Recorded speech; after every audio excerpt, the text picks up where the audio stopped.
southern countries and to make them again the marketplaces of new ideas, the bridge builders to the cultures that are in our neighbourhood. That would be a very important task, and we would encourage you to do so. But it's not only the societies in the east and the south that are falling apart. Look at the north. Look at Brexit. We back, of course, the position totally of the Commission, and we stand united on that. But look at Brexit. Look at the Swedish elections, and you see that ordinary people, that working class people who have invested their hope on Europe would like to see us delivering on top of our agenda one proposal.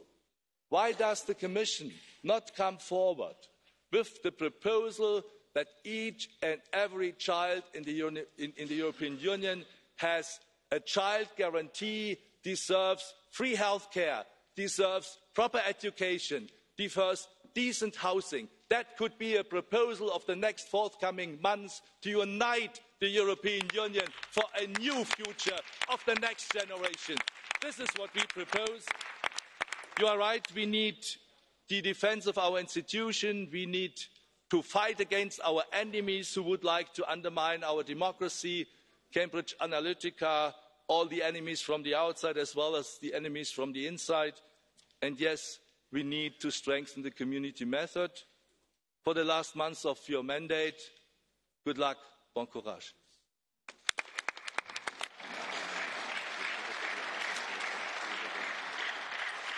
Per il gruppo dei conservatori e riformisti la parola all'onorevole Legutko.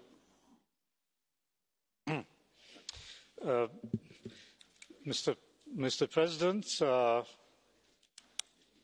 it was a very interesting speech. I expect it would be more of a summing up speech, and I was just wondering what will be the proportion between pluses and minuses.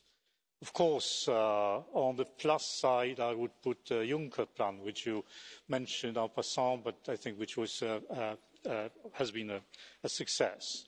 But there is also a minus side to it. I mean, the first thing that comes to mind is of course immigration and the demographic crisis. Of course, you did not do it directly. It was Chancellor Merkel who opened the European borders, but you could have prevented her, at least try to prevent her. I don't know with what effect, but at least you could have.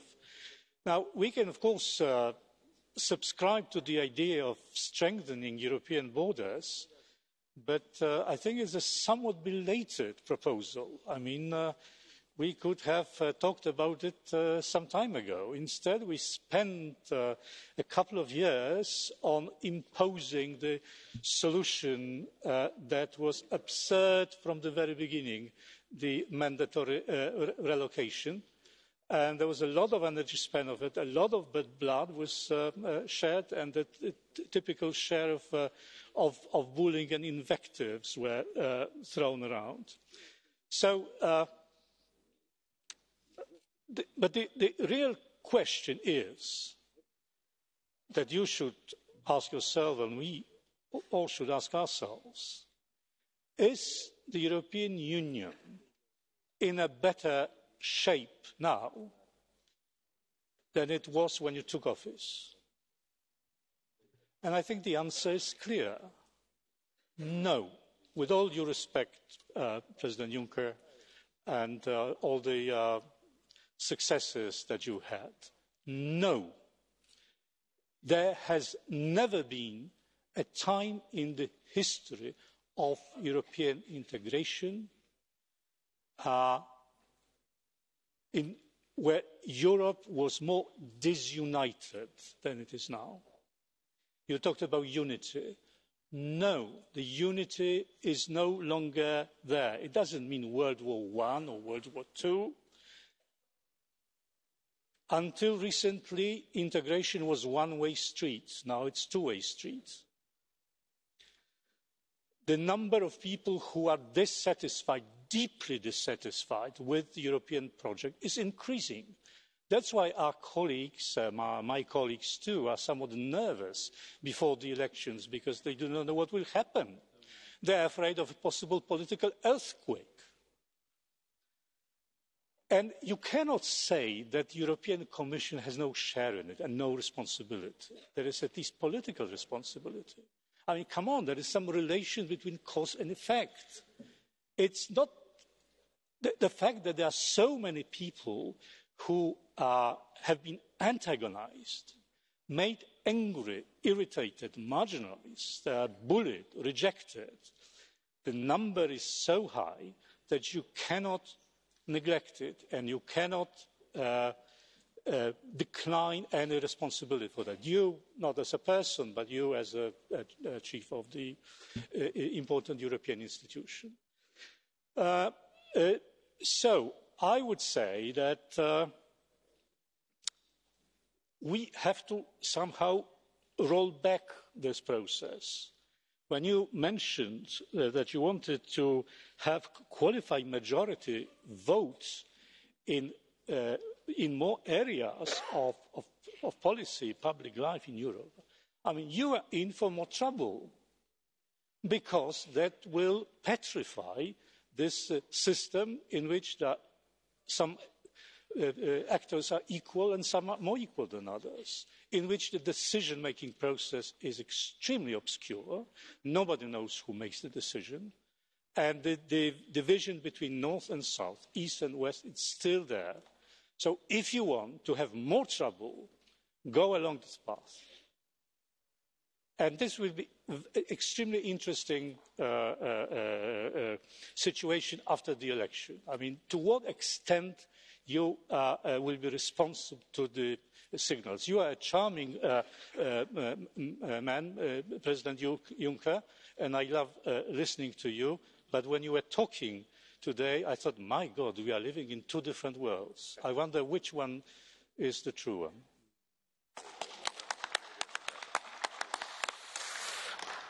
Per il gruppo dell'Alleanza Democratici e dei Liberali, la parola all'onorevole Verhofstadt. Yeah, I first want to react to Mr. Legutko. It's terrifying what he is saying. He's saying here that we were never so disunited as today, as he has forgotten what Europe was between the two world wars, as he has forgotten what Europe was in the Cold War. You have never heard about the wall and the Berlin Wall and the Iron Curtain? Europe is united now. It's not Mr. Legutko. It's not Mr. Legutko. You have another vision. You say I'm of another world than Mr. Juncker. Well, very well. For me, no problem. But doesn't say things that are completely crazy in a continent that have seen 20 million of deaths and victims because of nationalism and populism as you defend it today. That's the point.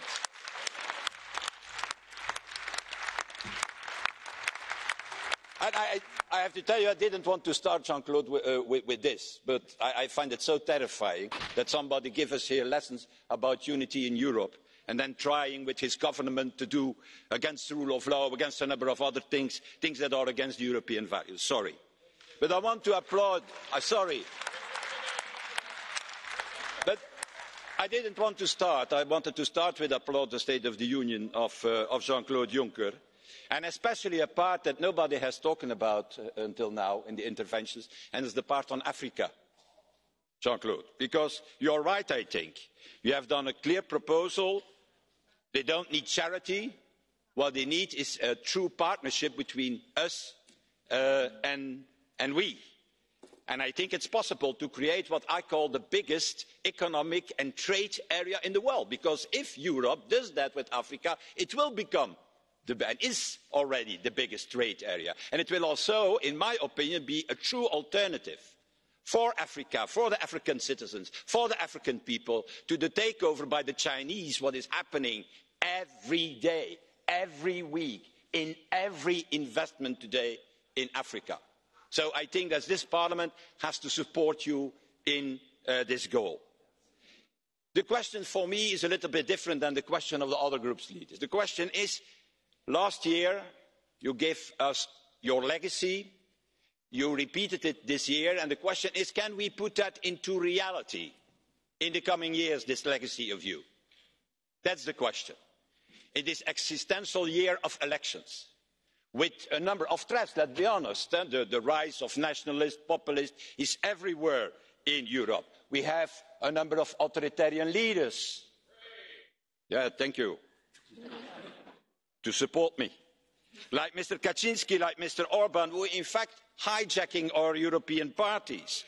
I think they do a little bit what Trump is doing in the Republican Party.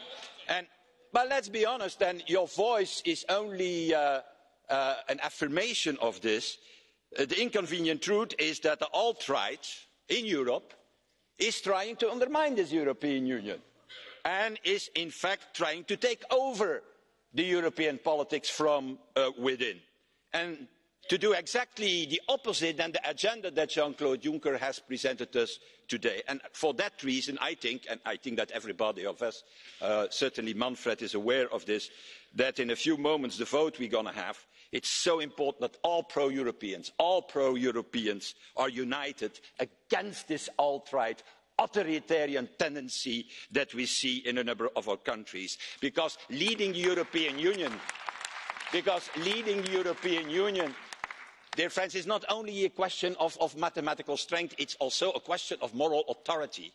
And this moral authority is at stake for the moment in the European Union. Then, in the same spirit, Mr. Juncker, I want to ask you a specific thing for the Commission that you mentioned very shortly, but I want to go more in detail. I want to ask that the Commission in the coming months would introduce a package of proposals, specific proposals and specific measures to protect our elections against the foreign meddling that we have already seen in other continents and in other places in Europe. Identifying, for example, foreign agents who are active on the European social media platforms, as well as the extremist politicians with whom they are colluding. In the US, in the United States, there has been a special counsel appointed, as you all know, Robert Mueller, to investigate in the Russian interference in elections, and they have already launched dozens of indictments that will be handed down. Well, I think we need to catch up the fastest as possible by also establishing our own special prosecutor to investigate and to stop all disinformation also in Europe, and certainly before it is too late in the light of the European elections we will have next year.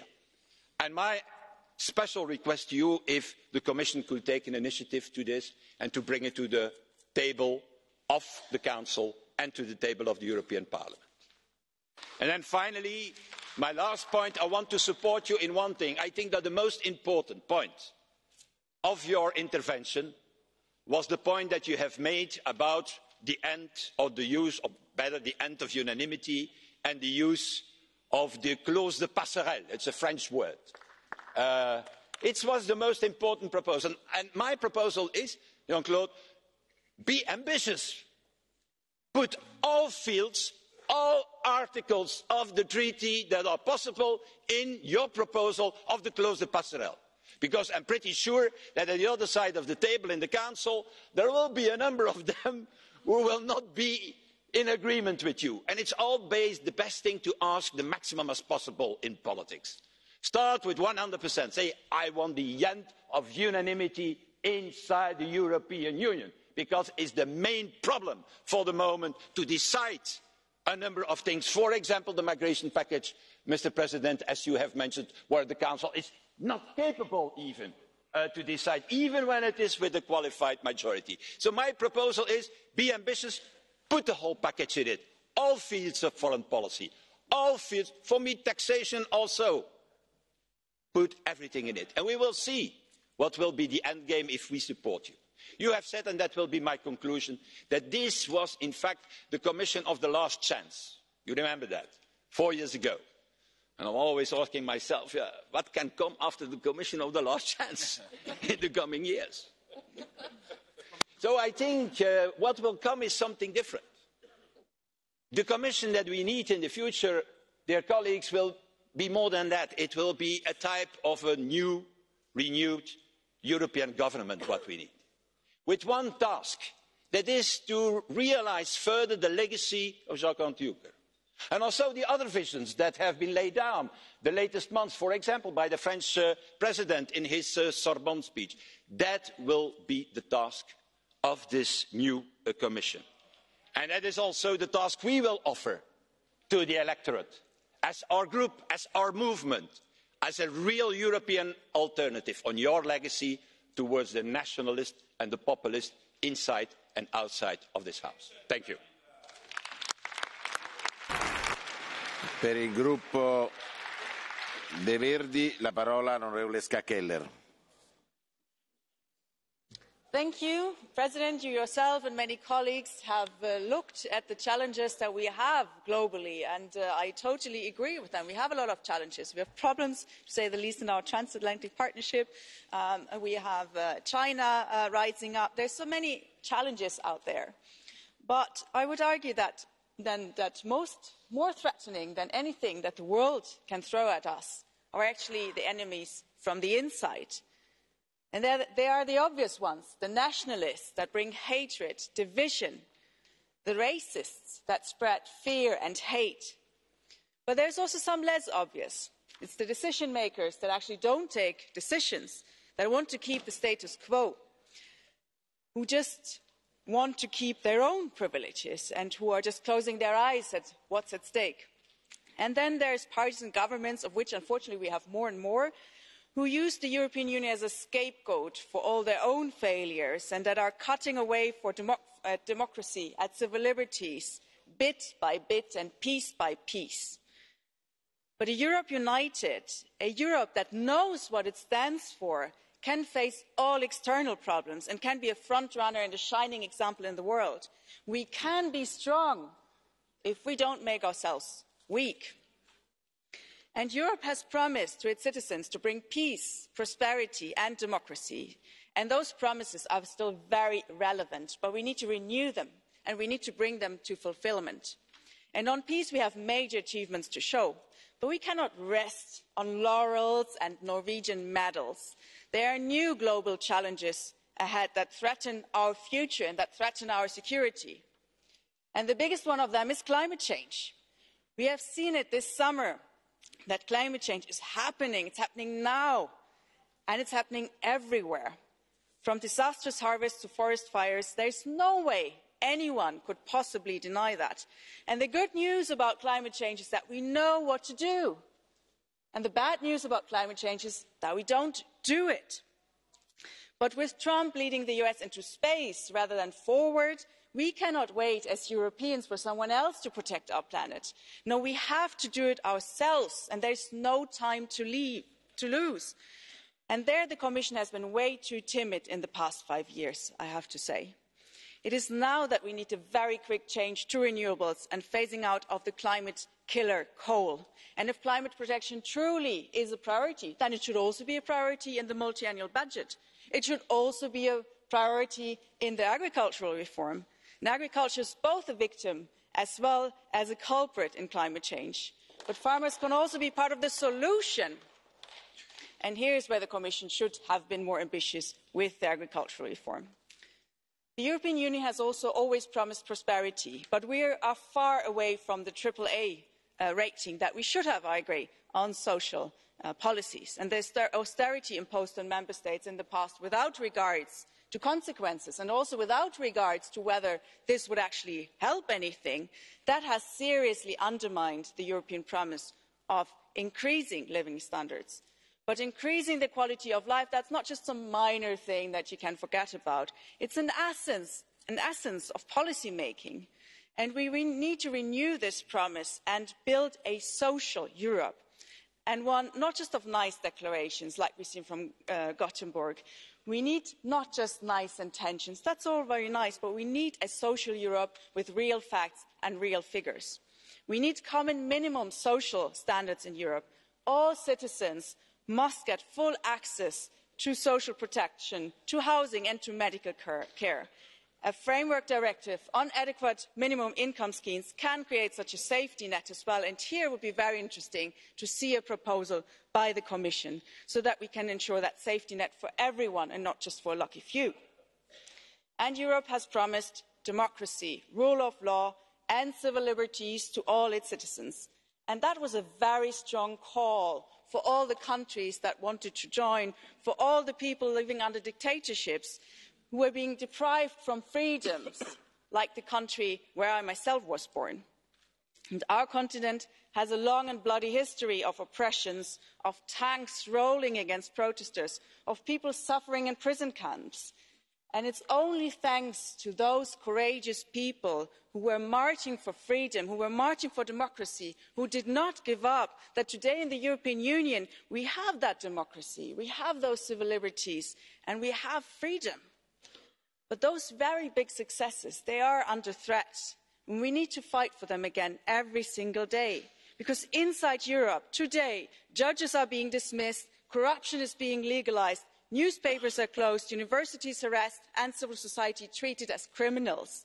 And this is not a detail. This is a threat to all of us. And again, today as well, courageous people are standing up, marching for human rights, their own rights and the rights of their neighbours, and they're marching for freedom, be it in Sicily or Romania, be it in Chemnitz or be it in Pirin.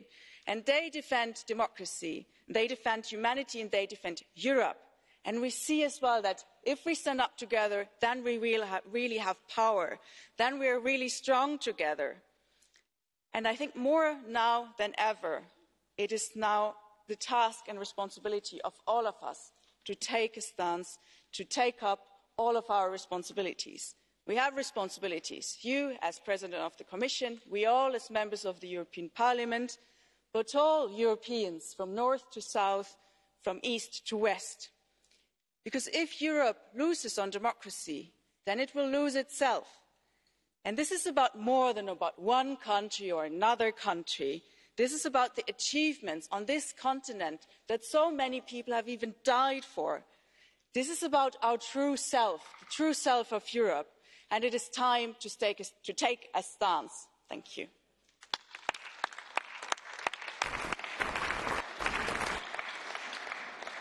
Please, we need to respect the timing. A nome del gruppo confederale Sinistra Unitaria Europea, Sinistra Verde Nordica, la parola all'onorevole Zimmer. Vielen Dank, Herr Präsident. Herr Juncker, Sie haben heute, glaube ich, mit einer sehr intensiven Rede Ihre politischen Positionen, mit denen Sie das Amt als Kommissionspräsident übernommen haben und bis hierher geführt haben, zum Ausdruck gebracht. Dafür möchte ich Ihnen meinen Respekt zollen. Ich glaube, das macht es uns einfacher, auch darüber zu reden, was denn aus Sicht der verschiedenen politischen Gruppierungen in der Europäischen Union anders laufen muss.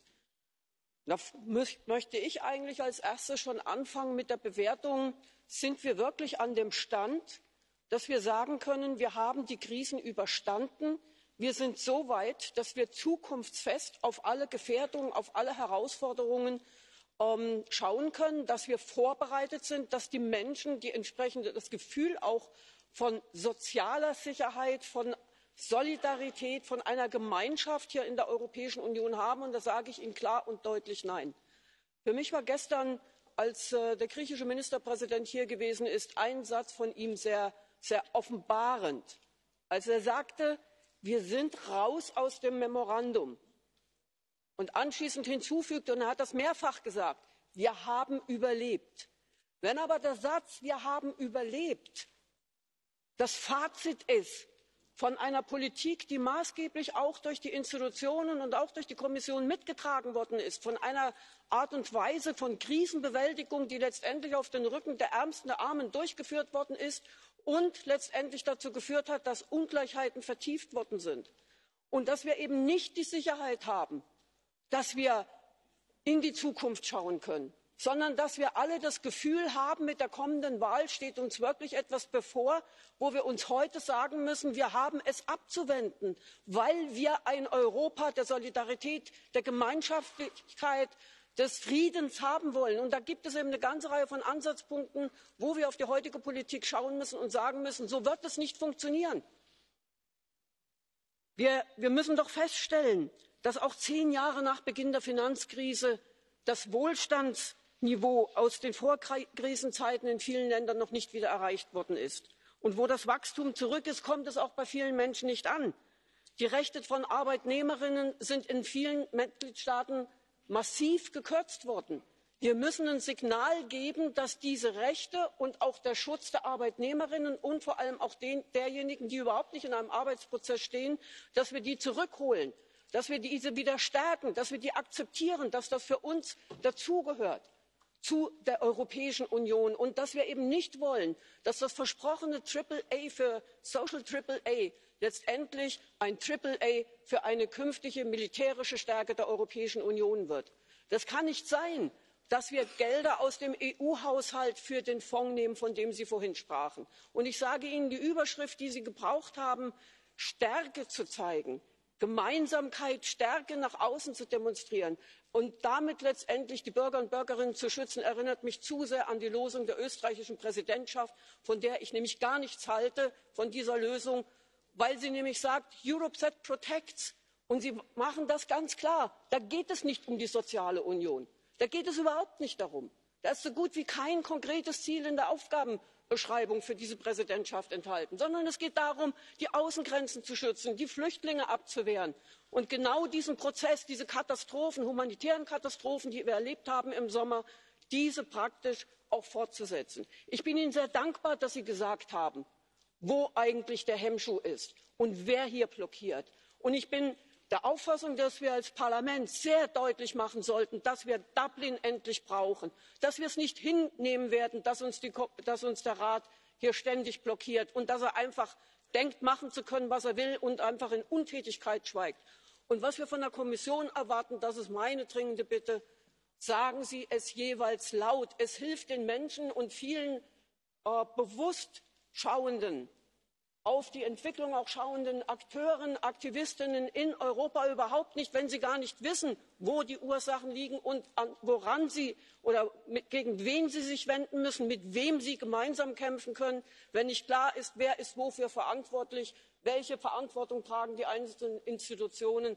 Das müssen wir deutlich machen, sonst werden wir nämlich auch kaum noch Wähler und Wählerinnen gewinnen, die bereit sind, diese Lethargie, nämlich um Europa zu kämpfen, zu überwinden. Da, denke ich, müssen wir gemeinsam antreten. Das muss unsere Mission werden. Und da unterscheiden wir uns, das sage ich ganz klar, unterscheiden wir uns auch massiv als Linke von allen rechten Versuchen, Europa zu zerstören. Das möchte ich hier noch einmal deutlich betonen. Per il gruppo Europa della Libertà e della Democrazia Diretta, la parola all'onorevole Farage. Well, Mr Juncker, what a picture you paint. A European Union of peace, of prosperity, of contentedness. And as you said, you're trying to make it a little more perfect every day. Well, it's a very good advertising slogan, but tell you what surprised me. Since your last State of the Union speech, there's been a seismic political event in Europe, perhaps one even on a par with Brexit. Italy, a founding member of the Union, the third biggest economy in the Eurozone, now has a coalition government between the Five Stars and Lega that is polling over 60% of the vote and is posing a direct challenge, both in terms of the management of the Eurozone and indeed how the migration crisis is handled. You made no acknowledgement of that at all. No acknowledgement of the populist revolt that is sweeping through virtually every single member state. Instead, you're to carry on regardless. And I noted your continued use of the phrase sovereign Europe. What you're talking about is a deeper centralisation of power, a centralisation of power in terms of Europe's foreign policy, a centralisation of power, as you first laid out last year, in terms of building a European army, more power at the centre for taxation. All of this, of course, meaning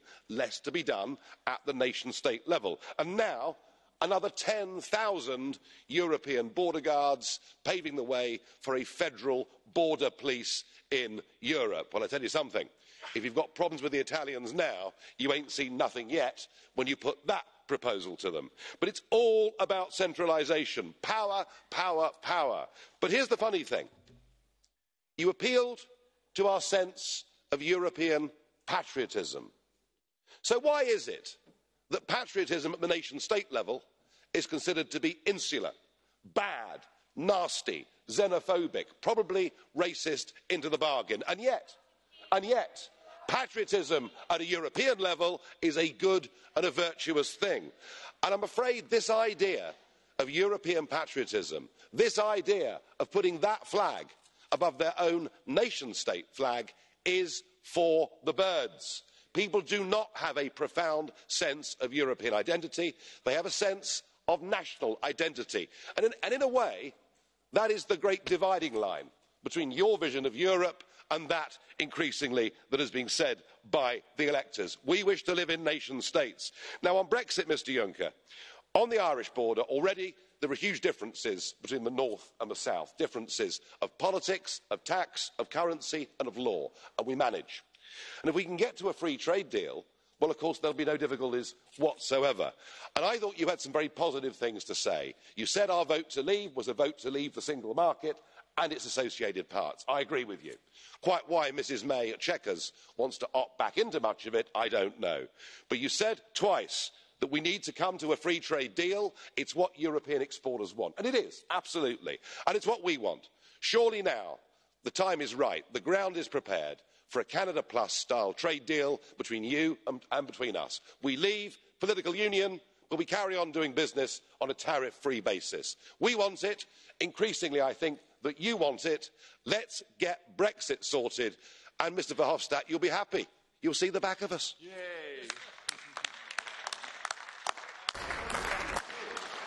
Per il gruppo Europa delle Nazioni. Monsieur Juncker, 4 ans après l'installation de votre Commission et à quelques mois seulement des élections européennes, l'heure est évidemment au bilan. Et force est de constater que votre Commission est finalement un condensé de toutes les dérives de l'Union européenne et de tout ce que les peuples ne supportent plus aujourd'hui. L'action de votre Commission, elle est à la fois opaque, antidémocratique et punitive. Opaque lorsque vous décidez, c'est le fait du prince, de nommer M. Selmayr comme secrétaire général de la Commission. Sa Majesté Jean-Claude Juncker s'affranchit de toutes les règles en vigueur. Antidémocratique lorsque votre commissaire, M. Oettinger, a déclaré dans un propos d'une arrogance incroyable, je cite, que les marchés financiers allaient apprendre aux Italiens à bien voter. Et antidémocratique aussi lorsque, pas plus tard que tout à l'heure, vous affirmez que le budget de l'Union européenne allait être verrouillé jusqu'en 2027 sans que l'on attende que les citoyens de nos peuples se prononcent aux élections de mai 2019. Punitive aussi à l'égard de la Pologne ou de la Hongrie, et on en a eu un bel exemple de procès stalinien pas plus tard qu'hier, simplement parce que ces pays ont le courage de définir ce que sont nos valeurs de civilisation et parce qu'ils refusent les quotas obligatoires de migrants que vous avez voulu leur imposer.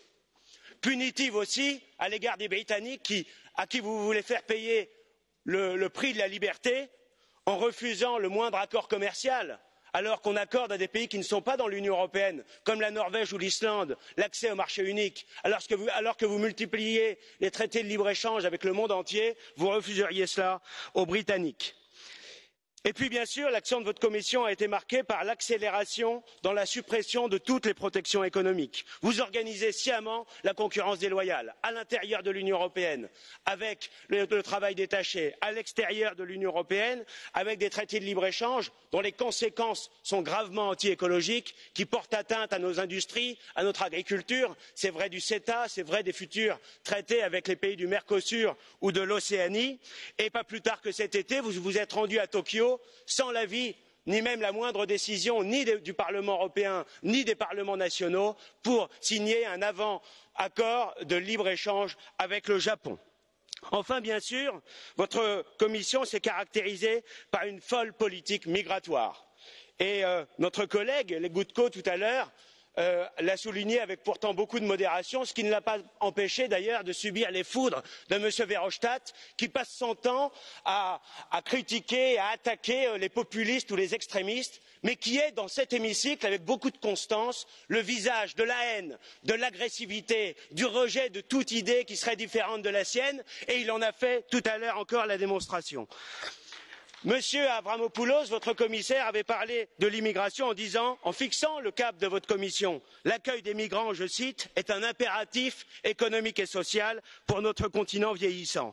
Et vous-même, tout à l'heure, avez affirmé vouloir augmenter encore les voies d'immigration légale. C'est là, sans doute, incontestablement, votre plus grande faute politique, d'avoir permis d'encourager et d'organiser cette immigration de masse qui affaiblit notre continent et qui fait souffrir nos peuples. La parola ora all'onorevole Ujazdowski, non iscritto. Panie Przewodniczący, koleżanki i koledzy, chcę zacząć od podziękowań dla przewodniczącego Junckera za wygłoszone wystąpienie i powiedzieć, że doceniam ten pragmatyczny ton, tę zasadę, że lepiej być skutecznym w małych sprawach i ostrożnym w sprawach dużych. I w przeciwieństwie do socjalistów, którzy domagają się bezpośredniego finansowania nowych miejsc pracy ze szczebla unijnego, doceniam ten pragmatyzm. Ale zabrakło mi tutaj wyraźnej stawki na budowę konkurencyjnego rynku bez blokad, na usuwanie protekcjonizmu, który ma podstawę nie tylko w populizmie, ale znacznie szerszą, na wsparcie dla małych i średnich przedsiębiorstw. To byłoby bardzo pragmatyczne podejście. W przeciwieństwie do pana Farage'a, który przemawiał tutaj 3 minuty temu, ja jestem zwolennikiem tego, by Europa wzięła większą niż dotychczas odpowiedzialność za politykę obronną. I przyglądam się temu procesowi bardzo pozytywnie. Europa powinna dzielić ze Stanami Zjednoczonymi odpowiedzialność za tę sferę. Ale potrzebna jest praktyczna solidarność. Potrzebne jest to, by towarzyszyło temu poczucie, że Europejczycy, że Unia Europejska będzie tak samo broniła bezpieczeństwa Europy Wschodniej, jak Europy Południowej. I nie będzie tolerowała inicjatyw sprzecznych z bezpieczeństwem europejskim i z solidarnością europejską, jak Nord Stream 2. Potrzeba nam pragmatyzmu i praktycznej solidarności. Dziękuję bardzo.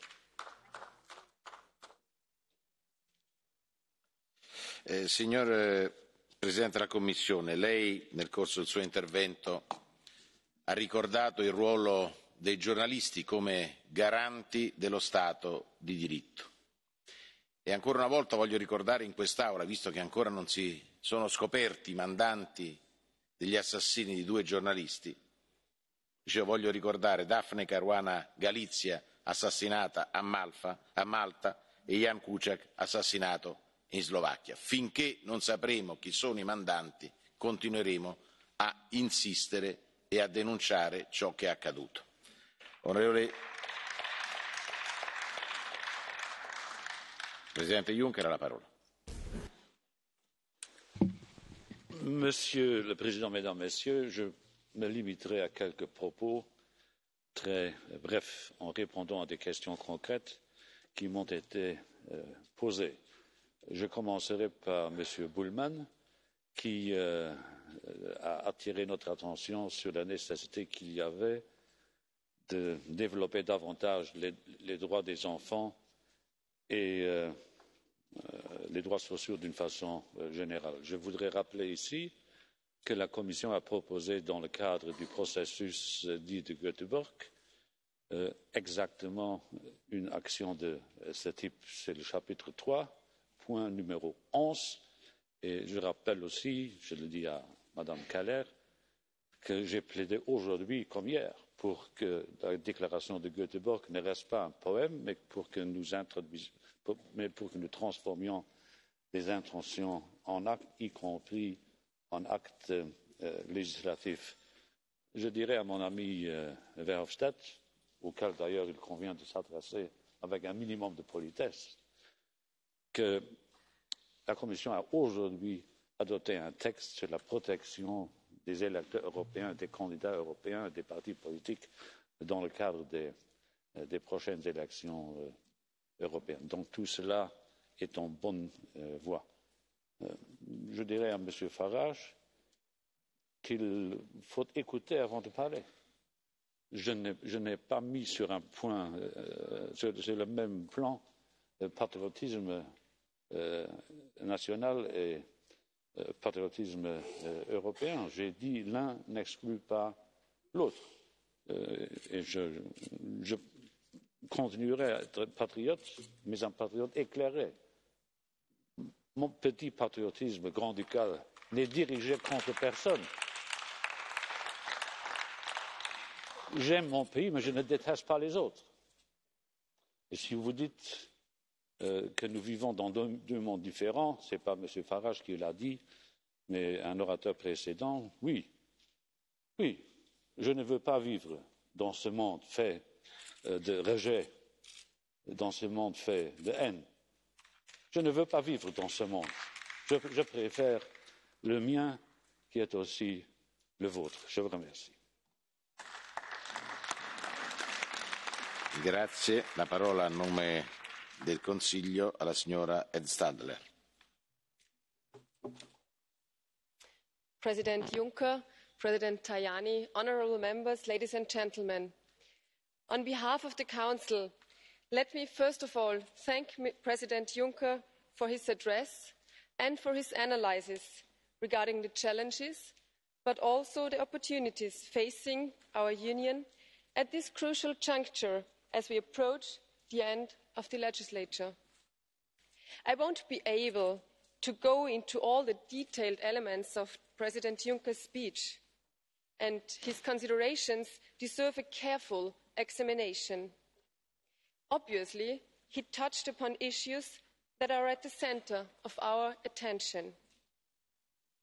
But let me turn to something else at the outset. I would like to stress that I fully second what President Juncker stated at the beginning of his speech. Our union is a union of peace. It is a union of prosperity, and we should show respect towards this union, deal with it carefully, and protect our common values. Now let me turn to some issues touched. For instance, the idea of further strengthening Frontex. It is an important element of a functioning EU policy on migration. It was already discussed at the European Council in June, and it will be a main topic for the discussions at the informal Heads of State or Government Summit in Salzburg. And yes, the strengthening of Frontex is, in our view, a precondition to establish a resilient and well-based European asylum system. We hope to find as much as possible a common ground and to bring things forward. The European Council in June also reconfirmed the necessity of bringing our cooperation with Africa to a new level. A visible expression of this aim will be a high-level forum which we are currently planning to hold in Vienna at the beginning of December. And as far as the proposal on summertime is concerned, we are planning to put that very quickly on the agenda of the Council. Given the specific political context before the end of the current legislative term, there is indeed a need to concentrate on the delivery of pending proposals and on the effective implementation of legislation. Be assured that the Austrian presidency's energy and determination is fully focused on this. In recent months, there have been developments which may on surface seem contradictory. There is much talk about Euroscepticism and concerns in this respect ahead of next year's election of the European Parliament. Yet, at the same time, we have seen positive signs on renewed trust and higher levels of support for the Union. For our part, as Presidency, we are confident that there is enough unity and determination in Europe to tackle these challenges ahead and to transfer them into opportunities. Our motto is a Europe that protects, and this is what we try to contribute. I think this motto could also apply to a series of elements of President Juncker's speech today. Europe has emerged stronger in many ways from the crisis we have faced in recent years. But now we need to act swiftly and determinedly on the economy, on migration, on security and on digital Europe. Especially cybercrime, the increasing number of cyber attacks and the crucial questions on cybersecurity must be discussed diligently. We will strive to use the efforts of digitalisation on the one hand at its best, and on the other hand, we have to deal carefully with the possible negative effects. The goal must be a secure, stable, single digital market and the highest trust of its consumers, of the civils of Europe. Ladies and gentlemen, addressing you in this hemicycle in July, Chancellor Kurz presented to you the priorities of our presidency, namely security and the fight against illegal migration, securing prosperity and competitiveness through digitalisation and stability in the European neighbourhood. I will not go through these principles and priorities again. They focus on achieving tangible results through demonstrating to European citizens the EU's indispensable added value for its citizens and member states. And of course, this is particularly important in this period as we near the end of the legislature. As President Juncker mentioned, we have a lot of work to do in the coming months in terms of legislation, but there are of course also the informal meetings of the head of state or government in Salzburg next week, and the European Council meetings in October and in December, in which crucial decisions will have to be made. And beyond our presidency, the European election, of course, and the informal meeting in Sibiu in May 2019, when the implementation of the leaders' agenda will be reviewed and the strategic agenda for the period 2019 to 2024 will be prepared. Ladies and gentlemen, finally, speaking of delivering on priority policies, I would also note that today's debate on the State of the Union is a key moment in a new annual cycle of programming. Now, the General Affairs Council at its meeting on 18 September will have an exchange of views on the basis of the Commission's letter of intent, which was issued only yesterday. We also look forward to continuing the fruitful dialogue among the three institutions on priorities, particularly on implementation of the joint declaration on the EU's legislative priorities for 2018 and 2019. Delivering results can be achieved in a focused and targeted way through our joint programming. Let me reaffirm the Council's commitment to this process and assure you that the Presidency will continue to be a determined partner. Thank you for your attention. Thank you, State Secretary Ed Stadler. We now move to our speakers list. The first to speak is Mr. Caspary, 1.5 minutes. Sehr geehrter Herr Kommissionspräsident, geschätzte Kolleginnen und Kollegen! Präsident Juncker hat es treffend dargestellt. Die Europäische Union steht heute politisch, wirtschaftlich und sozial viel, viel besser da, als das von vielen Menschen wahrgenommen wird. Aber dennoch sehen viele Menschen große Herausforderungen. Viele Menschen haben Sorgen oder sind unzufrieden. Und mein Eindruck ist, oft kommen diese Sorgen und diese Unzufriedenheit daher, dass die Menschen eine Erwartung an die Europäische Union haben, die wir nicht erfüllen können. Erwartungen haben, bei denen uns die Mitgliedstaaten gar nicht die Instrumente an die Hand geben, diese Erwartungen zu erfüllen, und die europäischen Institutionen nicht die nötige Kompetenz haben.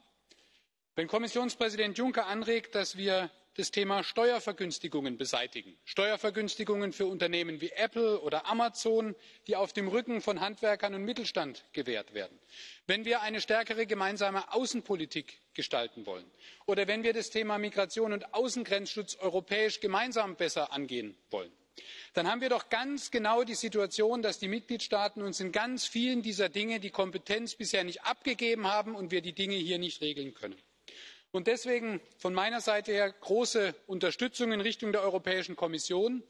Und geschätzte Vertreterin des Rates, ich wünsche mir, dass im Rat diese Vorschläge von Kommissionspräsident Juncker aufgegriffen werden, dass Sie im Rat darüber diskutieren, dass endlich die Europäische Union in die Lage versetzt wird, die Anforderungen, die Wünsche der Bürgerinnen und Bürger zu erfüllen, damit die Zufriedenheit mit der Europäischen Union steigt und wir dieses Gesamtprojekt erfolgreich im Interesse der Bürgerinnen und Bürger weiterentwickeln können. Vielen Dank.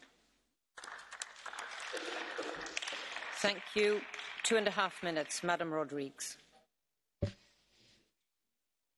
O Presidente da Comissão Europeia acaba de nos apresentar uma agenda voltada para o futuro e uma agenda apresentada por verdadeiro político europeu. é de facto verdade que a hora da soberania europeia chegou.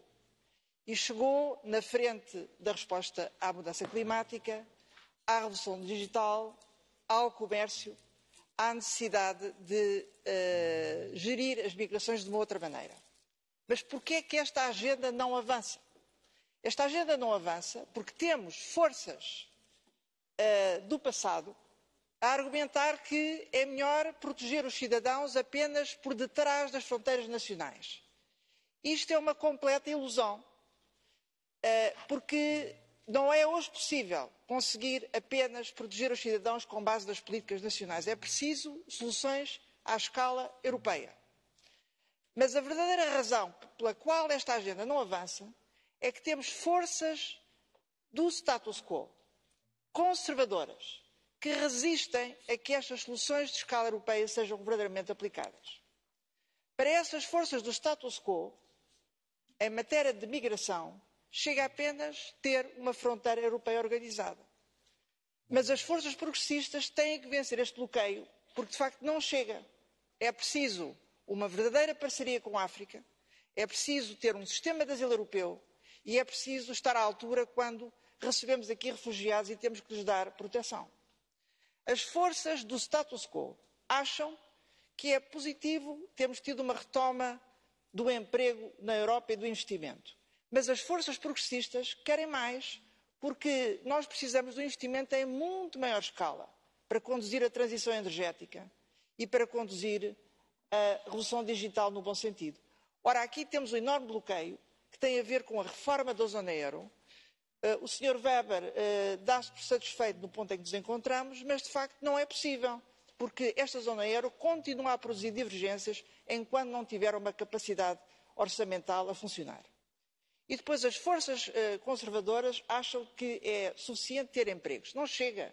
A qualidade dos empregos tem que contar com um verdadeiro pilar social que garanta um contrato de trabalho e proteção social para todos os cidadãos na Europa, em qualquer região que se encontre. Portanto, este bloqueio só pode ser vencido no momento em que as forças progressistas conseguirem ultrapassar as forças do status quo que têm travado as verdadeiras soluções europeias.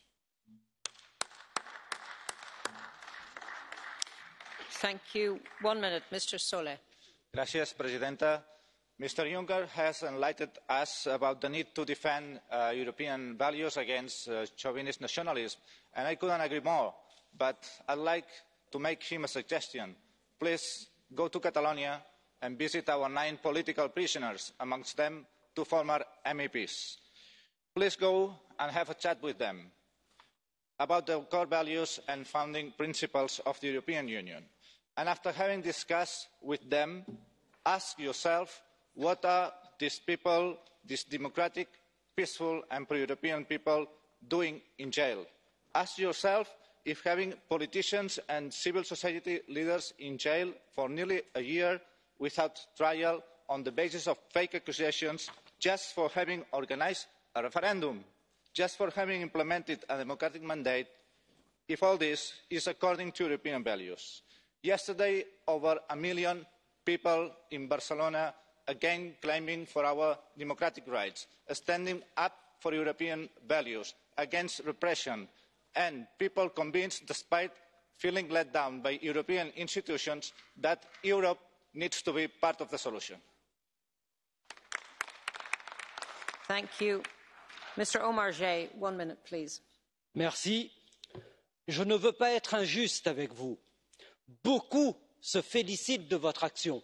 Les riches vous remercient, car votre commission de la dernière chance aura été une chance pour les évadés fiscaux. Elle aura été une chance pour les lobbies, pour Bayer Monsanto, qui pourra continuer pendant des années encore à empoisonner les gens. Elle aura été une chance pour les vautours qui ont fait main basse sur la Grèce et partout dans l'Union européenne sur toutes celles et tous ceux qui font aujourd'hui main basse sur les biens communs. Et puis je crois que le président Macron peut aussi vous remercier pour vos encouragements à la mise en œuvre de réformes structurelles, ouverture à la concurrence du ferroviaire, réforme des retraites maintenant et démantèlement des droits des travailleurs. Monsieur le président Juncker, monsieur le vice-président Timmermans, je suis au regret de vous dire que si les riches vous disent merci, les peuples européens, eux, en revanche, ne vous disent pas merci.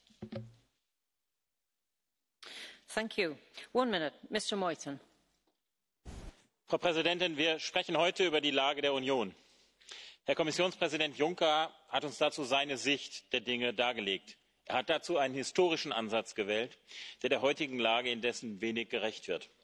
Seine Analyse ist in den elementaren Punkten falsch. Erstens, die Finanzkrise hält er für überwunden. Das ist ein fataler Irrtum, Herr Juncker. Es ist nichts gelöst, es ist alles nur zugedeckelt. Im Topf brodelt es weiter und der Tag wird kommen, an dem sich der Deckel hebt und uns die ganzen Unterlassungen und Fehlurteile um die Ohren fliegen.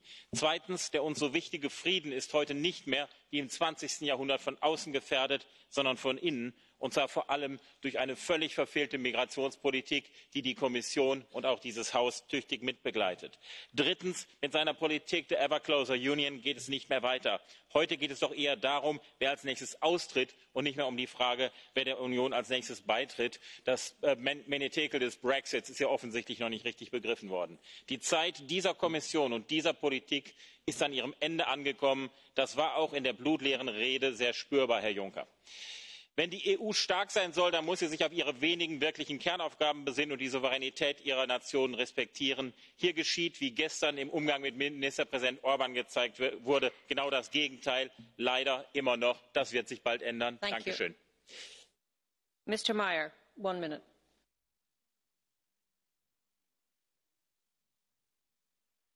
Dankeschön, Frau Präsidentin. Ich finde das immer sehr amüsant, wie sich hier die erste Reihe gegenseitig lobt. Man merkt, Sie sind nach wie vor Opposition nicht gewohnt, aber geschätzte Kollegen, fürchtet euch nicht. Und ich kann Ihnen eines sagen, wir alle lieben Europa. Das stelle ich, denke ich mal, hier außer Streit. Aber was haben wir denn heute gehört? Wir haben nicht viel gehört von Jean-Claude Juncker. Er hat 6-mal insgesamt das Wort Solidarität erwähnt. Aber geschätzte Kollegen, Solidarität kann keine Einbahnstraße sein. Und das haben wir gestern aber hier im Haus erlebt, wie es in die Debatte mit Ungarn gab. Da hat eine linke Minderheit hier im Haus, die größte Fraktion hier im Haus, am Nasenring durch das Plenum gezogen. Und geschätzte Kollegen, was ist denn aus dem Weißbuch geworden? Im März 2017 vorgestellt, haben wir nichts mehr davon gehört. Ich kann doch nicht einen Weg gehen, wo ich noch nicht weiß, in welche Richtung der sich bewegen soll. Und es ist schon besonders bemerkenswert, denn ich denke, Juncker weiß, diese Migrationskrise verändert Europa nachhaltig. Und wir befinden uns erst in der ersten Phase. Und daher ist er immerhin ganz schön spät mit seinen Vorschlägen. Und ich denke, dieses jahrelange Zögern hat die Krise keineswegs verbessert. Madam Dodds, 1 minute. Thank you, Madam President. Today, Mr. Juncker wanted to establish his legacy. But sadly, that legacy will be the loss of a member state, and more importantly, the loss of confidence in the European Union, as demonstrated by recent elections in Sweden, Italy and Germany, as well as a migration crisis that continues to cost lives. On Brexit, Mr Juncker reaffirms his view that there should be no hard border between Northern Ireland and the Republic of Ireland. I agree. But he also reaffirms support for the Belfast Agreement. However, the EU backstop proposal ignores one of the core principles of that agreement, the principle of consent. Let me make it clear once again in this House. There can be no borders, and certainly not those imposed by the European Union, within the internal market of the United Kingdom or interference in its constitutional framework. Great Britain is Northern Ireland's largest marketplace, where we sell more than in the Republic of Ireland, the rest of Europe and the rest of the world put together.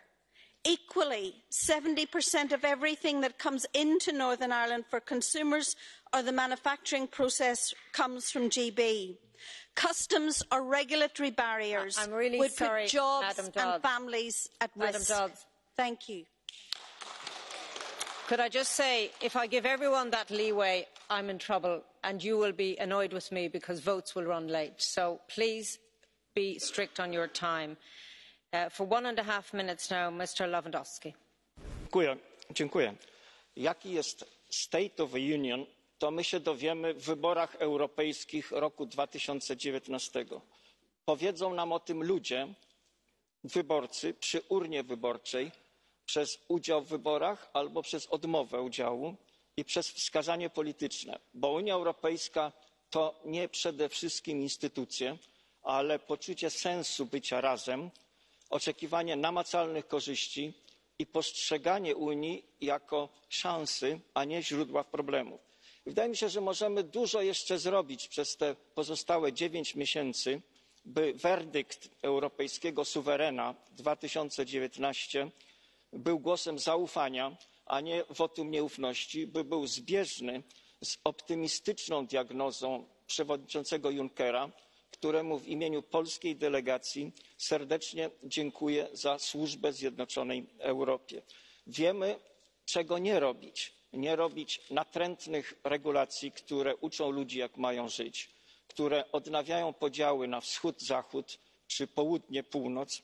Dla wielu istotny jest wieloletni budżet, nie dla wszystkich, bo niektórzy wolą mały budżet europejski, ale dla wielu jest istotny jako potwierdzenie zdolności sprawczej Unii Europejskiej i przewidywalność finansowania. Ale zaufanie lub brak zaufania rozstrzyga się w sferze szeroko rozumianego bezpieczeństwa i to jest najważniejsza agenda najbliższych 9 miesięcy. Dziękuję. Thank you. 1 minute, Madam Van Bremt. Thank you. As you know, you never get a second chance to make a first impression, and in that sense, you will never get a second chance to be the Commission of the last chance. And that's what you promised us when you started this legislature. And that ship has sailed, I have to say. We know now that the successor of Mr. Juncker, he will be the next Commission President of the last chance. And this time it might get really serious. Yesterday we saw the face of the anti-democrats.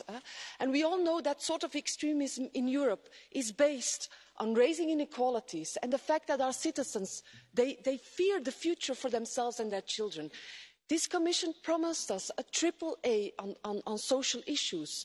What we have is a lot of paper and nice words, but not the concrete measures to fight the inequalities. And you said you would tackle migration and make sure that we have good answers to that. And now everything is based on the fact that we need to defend our borders. And last but not least, you said we would be top for the climate change. We did some things in a good direction, but we lack the real ambition to have a sustainable future. Thank you very much, Madam. Mr. Jadot, 1 minute. Monsieur le Président Juncker, puisque certainement là où vous êtes, vous nous écoutez, vous avez évoqué avec raison les conséquences dramatiques du dérèglement climatique. Mais le 26 juillet dernier, lorsque vous rencontrez Donald Trump, vous engagez l'Union européenne à importer plus de soja OGM, shooté au Roundup, et plus de gaz de schiste. Vous vous engagez au nom de plus de 500 millions de citoyens américains sans mandat, sans aucun mandat. Vous n'avez pas entendu, Monsieur Juncker, l'ardent désir de ces Européens de se libérer du glyphosate et leur ardent désir de lutter contre le dérèglement climatique. Et dans le même temps, votre Commission a abandonné, a supprimé les droits antidumping sur les panneaux photovoltaïques chinois, livrant notre industrie, cette industrie du XXIe siècle, à la voracité industrielle chinoise. Votre politique commerciale, la mondialisation que vous défendez avec le CETA, le Mercosur et tant d'autres, c'est la mondialisation de la malbouffe, celle des pesticides, celle de la souffrance animale, c'est la déforestation, ce sont les énergies fossiles et c'est le chaos climatique. Alors notre responsabilité, et écoutez les citoyens européens, c'est de dépendre du soleil et du vent, pas de Poutine et de Trump.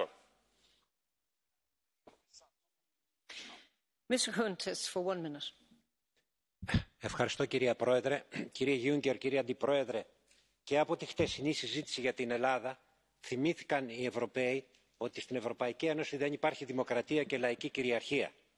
Θυμηθήκαμε ότι την οικονομική κρίση την πλήρωσαν τα λαϊκά στρώματα και οι χώρες του Νότου. Θυμηθήκαμε ή επιβεβαιώθηκε ότι η προτεραιότητα στην Ευρώπη και στην Ευρωζώνη είναι τα συμφέροντα των τραπεζών και των πολυεθνικών και όχι οι εργαζόμενοι και η νεολαία. Αυτή είναι η Ευρωπαϊκή Ένωση. Αυτή είναι η κατάσταση της Ευρωπαϊκής Ένωσης. Αυτός είναι ο χαρακτήρας της Ευρωπαϊκής Ένωσης. Από την ομιλία του κυρίου Γιούνκερ καταλάβαμε ότι το μέλλον της Ευρωπαϊκής Ένωσης τώρα θα είναι η εντατικοποίηση της πολιτικής της λιτότητας και των μεταρρυθμίσεων, δηλαδή αυτών που αφαιρούν περαιτέρω κοινωνικά και εργασιακά δικαιώματα, επισφάλεια στην εργασία, ιδιωτικοποίηση παντού, φτώχεια και ανεργία των νέων, δηλαδή το θερμοκήπιο της ακροδεξιάς και του φασισμού. Αλλά αγαπητοί συνάδελφοι, οι λαοί θα διεκδικήσουν λύσεις έξω από τις νεοφιλελεύθερες συνθήκες της Ευρωπαϊκής Ένωσης, έξω από τους σχεδιασμούς του ευρώ, διεκδικώντας ένα μέλλον συνεργασίας κυρίαρχων ισότιμων κρατών στην Ευρωπαϊκή Ένωση με δημοκρατία, αλληλεγγύη και ειρήνη. Ευχαριστώ, κυρία Πρόεδρε.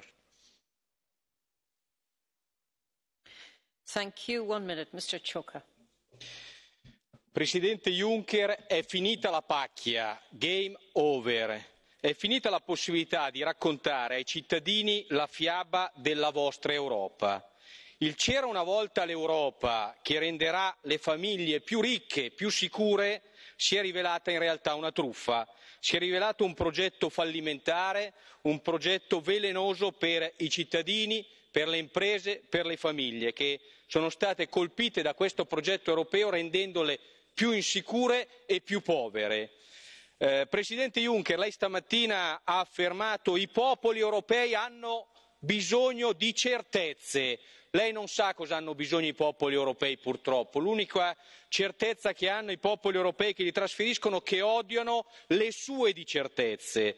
Presidente Juncker, in tutti i progetti servirebbe ogni tanto autovalutarsi agli occhi dei cittadini europei che oggi la guardano con questi occhi e chiederebbero a lei e lei stesso nell'autovalutarsi dovrebbe dimettersi. È finito il momento di prendere in giro gli italiani e gli italiani le restituiscono quella fiaba che lei ha cercato di raccontare con questo cadeau che è Junckerocchio, cioè quelle bugie che sono state raccontate.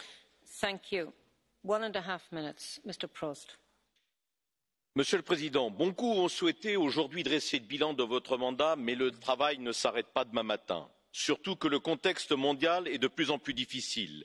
Les alliances évidentes dues à l'histoire ne sont plus forcément synonymes d'amitié, voire de solidarité. Vous-même êtes en train de recoller les morceaux dans nos relations commerciales avec les États-Unis. Mais la question facile qui est posée ici par de nombreux parlementaires est que fait l'Europe? Que fait la Commission? Que faites-vous, Monsieur Juncker? Moi, je préfère vous poser la question autrement. Que font les États membres? Il y a un an, lors du discours sur l'état de l'Union, vous avez fait entrer ici même dans le dictionnaire des institutions européennes un nouveau mot, celui de réciprocité. Auparavant tabou, il a été légitimé par vos propos dans le cadre de cette Europe qui agit et qui protège. Mais que font les États de cette notion qui est attendue par de nombreuses entreprises et citoyens? Que font les États membres lorsqu'on demande de s'entendre sur l'immigration?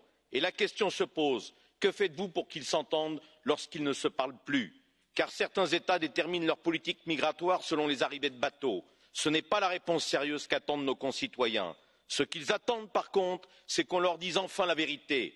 Les États sont parfois incapables de trouver une solution quand on leur donne tous les moyens pour en trouver. L'échec de l'Europe, c'est d'abord l'échec du dialogue entre les États. Car comme vous l'avez dit tout à l'heure, la souveraineté européenne existe grâce à la souveraineté des États, elle ne remplace pas les nations.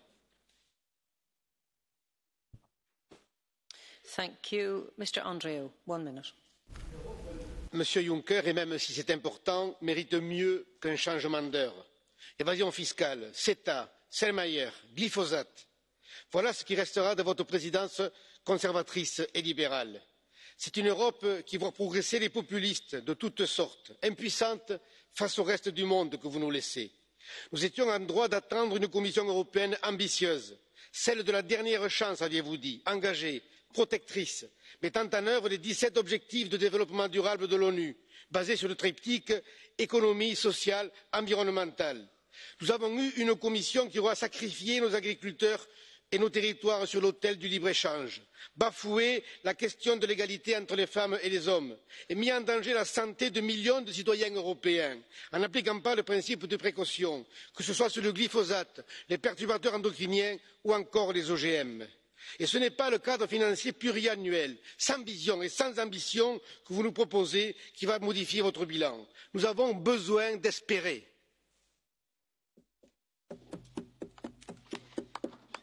For 1.5 minutes, Mr. González Pons. Señor Juncker, le agradezco la equivalencia entre patriotismo europeo y patriotismo inteligente. Por eso le pido que incluya en su programa también la reforma de la euroorden.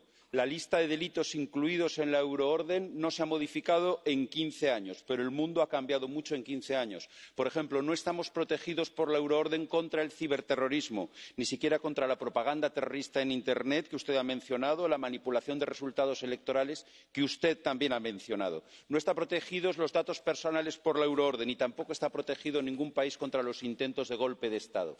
Mi país, España, ha sufrido un intento de golpe de Estado hace un año, pero el Tribunal Supremo español no tiene a su disposición para juzgarlos a todos los responsables, porque un tribunal regional de otro Estado de la Unión ha decidido... Sorry, would you mind slowing down a little for the interpreters? Apologies to interrupt your speech. Thank you.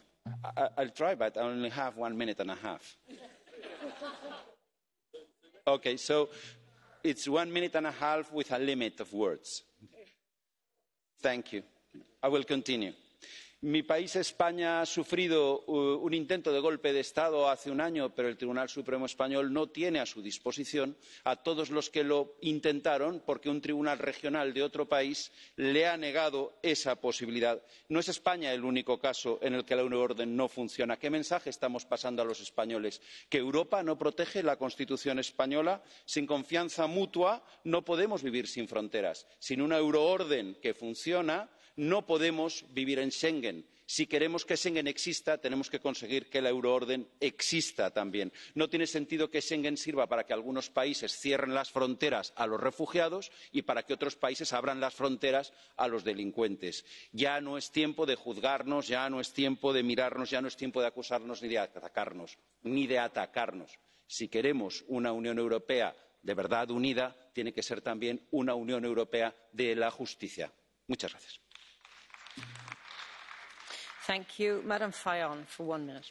Hvala predsedujoča. V Evropski uniji so meje očitno odprte le še za kapital. Ljudem se namreč zapirajo. Ksenofobni izpadi niso več samo slaboumno blebetanje, ampak postajajo del argumentacijske strategije. Zapira se prostor za kritiko ksenofobnega diskurza in povečuje pritisk, da bi tovrstno retoriko sprejeli kot običajno prakso. Populistični voditelji širijo strah pred namišljeno množico ljudi, begunska kriza se izrablja kot sredstvo za zakrivanje krize evropskih institucij. Temeljni spodrsljaj je neurejenost skupne azilne politike, ki bi morala sloneti na solidarnosti. Pred volitvami se Evropska unija sooča z izbiro, ali se bo zatekla v radikalno ksenofobijo ali pa v radikalne socialne spremembe. Če hoče preživeti, si moramo tisti, ki verjamemo v njene pridobitve, prizadevati za ohranitev evropskih vrednot. Nasprotna pot vodi v zapiranje v nacionalne države. Hvala.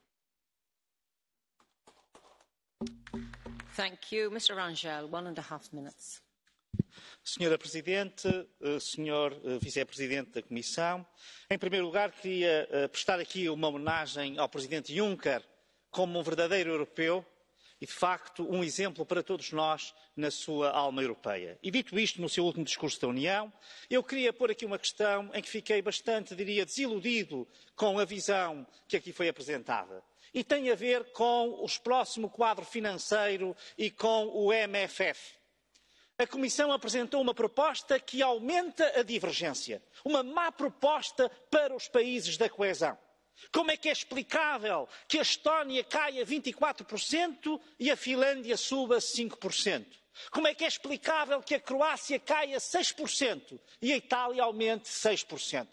O argumento de que alguns Estados cresceram é um argumento falso. Então eles crescem, promovem boas políticas, promovem a prosperidade e são castigados pelos fundos europeus, apesar de estarem muito abaixo, mas muito abaixo, de Estados que estão a subir. Isto não é equidade, isto não é caminho para os próximos 7 anos, isto não é discurso para o futuro. E, portanto, é preciso rever profundamente o MFF. E também estou preocupado porque o governo português mostra-se conformista, como aliás se viu aqui com Maria João Rodrigues, que critica os empregos criados porque são baixos. É o que acontece em Portugal. Há emprego criado, mas baixo. É essa a política socialista e é essa a política que nós queremos condenar. E já agora uma última pergunta. A respeito do Fundo de Solidariedade que foi aplicado a Portugal para os incêndios. É preciso dizer que o governo português utilizou mais de metade do fundo para estruturas burocráticas e não para repor a situação no terreno. Isto é muito lamentável e a Comissão devia criticar isto. O dinheiro é para as vítimas e para as regiões, não é para o aparelho do Estado português.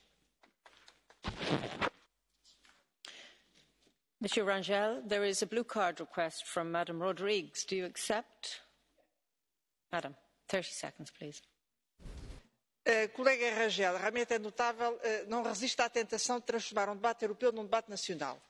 Mas sobre aquilo que digo, eu acho que não tem absolutamente nenhuma autoridade para estar a dizer o que disse.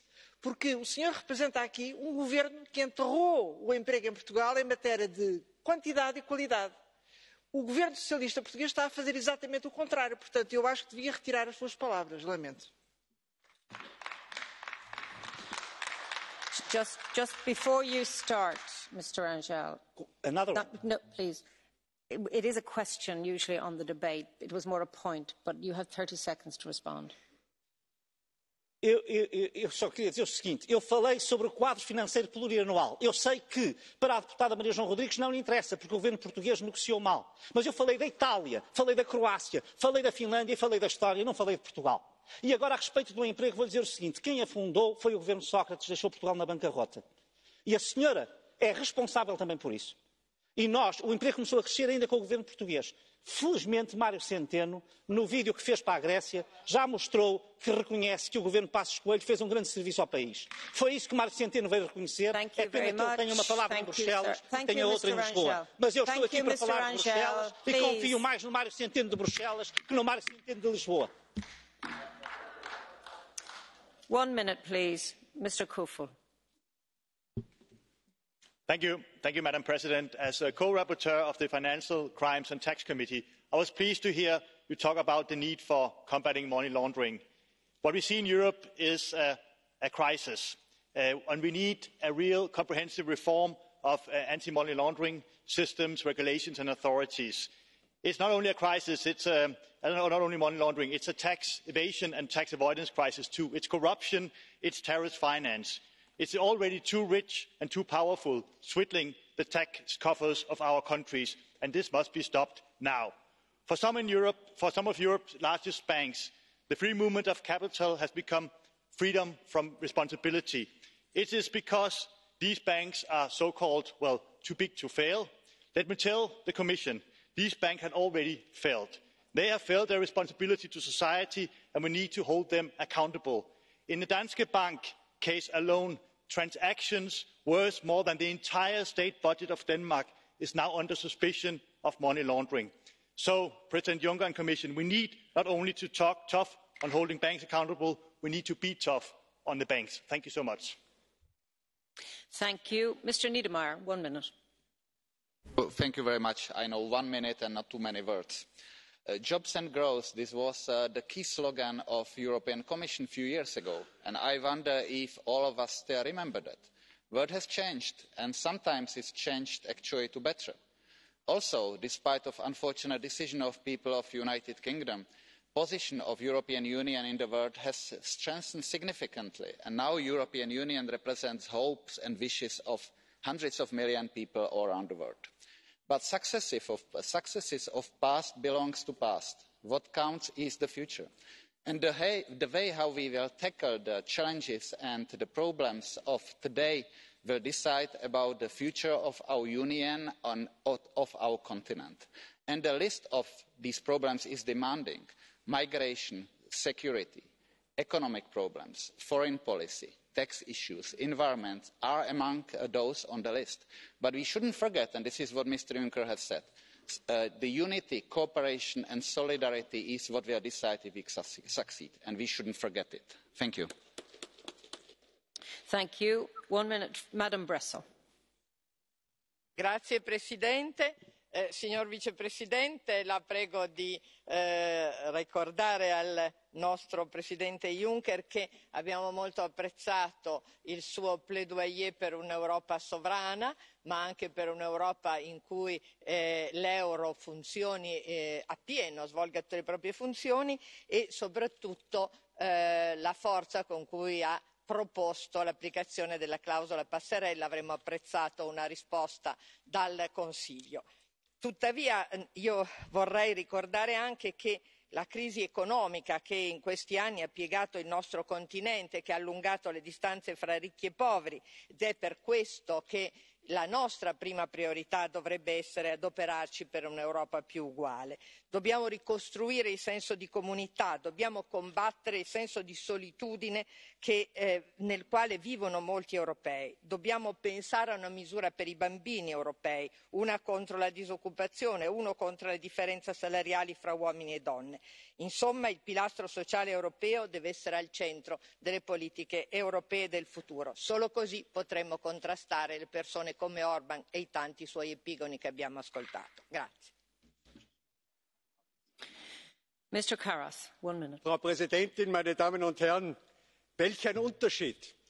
Vergleichen wir die gestrige Rede zur Rechtsstaatlichkeit, Demokratie und Grundwerten mit der Rede Jean-Claude Junckers. Die eine ignoriert die Idee Europas und spaltet. Die andere macht die Idee Europa zum Programm, zur Antwort auf die Herausforderungen europäisch und global unserer Zeit, und sie vereint. Danke, Jean-Claude Juncker. Wir sehen aber auch im Vergleich, welche Blockaden, Einstellungen, Ignoranz wir noch überwinden müssen, um das Vermächtnis Juncker vollständig umsetzen zu können. Fangen wir bei den Abstimmungen heute damit an.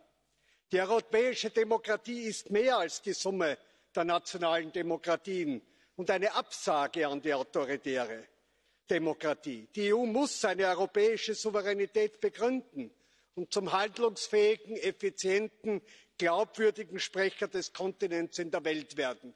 Ich komme zum Schluss. Ich unterstütze daher die Analyse, jedes Ziel, jeden Vorschlag ohne Abstriche. Beseitigen wir die Einstimmigkeit im Gesetzgebungsverfahren, parlamentarisieren wir alle Entscheidungen, beschleunigen wir das Verfahren, damit wir noch vor der Wahl bei jedem Anliegen einen konkreten Schritt nach vorne setzen können. Der politische Wille zur Gemeinsamkeit kann viel bewirken. Mr. Karas, there's a blue card request from Madam Grappini. Will you accept the question? Madam Grappini, you accept, Mr. Karas? Yes? Mulțumesc mult, doamnă președintă. Domnule Karas, ați apreciat discursul domnului Juncker, l-am apreciat și eu. Între altele, domnul Juncker spunea că vrem o uniune a păcii și prosperității. Mă interesează părerea dumneavoastră, pentru că nu v-ați exprimat-o în punctul de vedere avut acum. Ce părere aveți? Putem noi să avem pace și prosperitate fără o coeziune? Sunteți de acord că se taie din fondul de coeziune, cel puțin asta este propunerea Comisiei în exercițiul următor, să se diminueze fondurile de coeziune? Cum vom avea prosperitate și cum vom avea înțelegere în piața internă? Mulțumesc. Man kann in einer Minute, Frau Kollegin, nicht auf alle Fragen eingehen. Aber Faktum ist, dass die Rechtsstaatlichkeit, dass die Einhaltung der Werte und die Erfüllung der Ziele uns auch mehr Frieden, Freiheit und Wohlstand und Sicherheit bringen kann. Die Budgetverhandlungen werden hart, weil die Forderungen an die EU mehr Geld benötigen, mehr Solidarität benötigen, als der derzeitige Budgetvorschlag ausmacht. Und die Diskrepanz zwischen Kommission, Rat und Parlament ist groß. Jeder muss hier über seinen Schatten nach vorne springen, damit das Programm Juncker umgesetzt werden kann. And now for 1 minute, I give the floor to Mr. Weidenholzer. Dankeschön. Ich spreche den Herrn Präsidenten Juncker an. Wieder einmal haben Sie eine gute Rede gehalten, richtungweisend, proeuropäisch und voller guter Absichten, wie schon so oft. Aber leider klafft zwischen dem Versprechen und dem, was dann umgesetzt wird, oft eine große Lücke. 2015 haben Sie hier an diesem Ort ein funktionsfähiges europäisches Grenzschutzsystem in Aussicht gestellt. 3 Jahre später müssen wir feststellen, dass wir nicht weitergekommen sind, und auch die Umverteilung der Flüchtlinge ist nur mühsam in Gang gekommen. Nicht nur, weil einzelne Mitgliedstaaten blockiert haben, sondern weil auch auf Kommissionsebene vieles nur halbherzig und zögerlich angegangen wurde. In der letzten Zeit erreichen uns immer wieder Informationen, dass die Flüchtlingsprogramme der internationalen Gemeinschaft chronisch unterfinanziert sind, dass Schulen geschlossen werden müssen. Sie haben heute interessante Vorschläge unterbreitet, über die wir gerne diskutieren. Aber ich erinnere Sie daran, es geht auch darum, die Hausaufgaben zu machen und für eine ausreichende Finanzierung der Kapazitäten in unserer Nachbarschaft zu sorgen, sonst passiert das Gleiche wie 2115. Thank you. 1 minute, Madam De Lange. I beg your pardon, De Lange.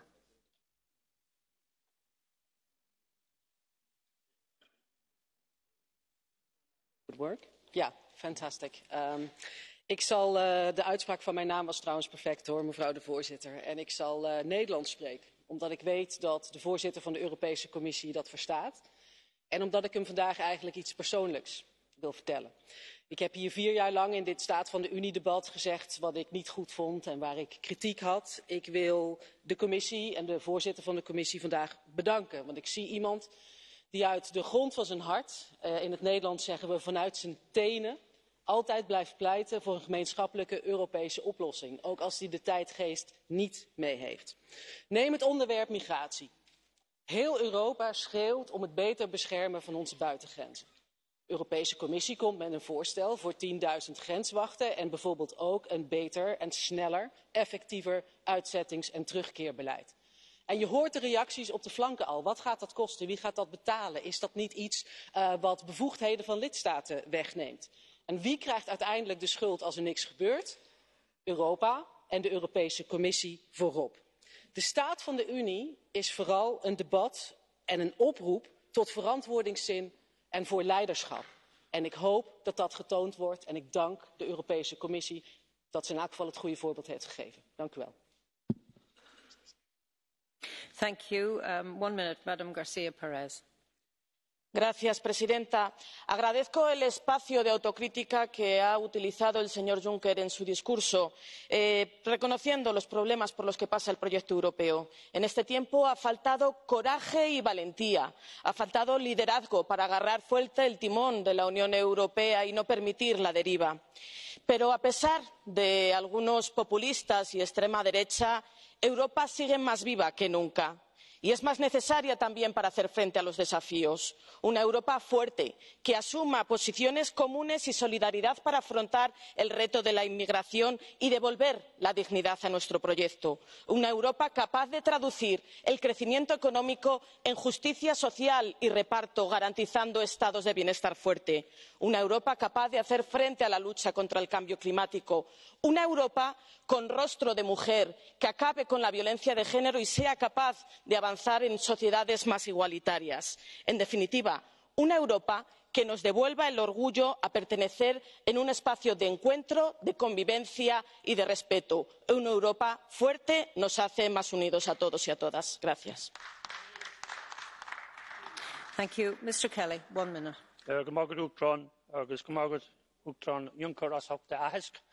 Your speech lasted 53 minutes 14 seconds and was well received, and rightly so. You referred to the Juncker plan, which is so successful in helping us get over the economic recovery that they no longer call it the Juncker plan. And as the ITRE rapporteur for its successor, InvestEU, I hope that can be equally successful. I think you also deserve great credit for negotiating with the wayward Donald Trump, helping to avoid a trade war. And that was much appreciated by businesses across Europe, especially in my own country, who relies so much on trade with the US. And mentioning my own country, Ireland, I thank you again for expressing total solidarity with Ireland, especially in the need to avoid a hard border. And I would appeal to you, though, to accompany that with a financial commitment to help businesses, farmers, SMEs, who are inevitably going to be affected one way or the other as a consequence of Brexit. You quoted the French philosopher saying he liked things to go together. If that solidarity went together with a financial commitment, I would be very pleased, especially before the elections, because we all see that it's easier and easier to win elections by bashing Brussels. This will help to prevent that.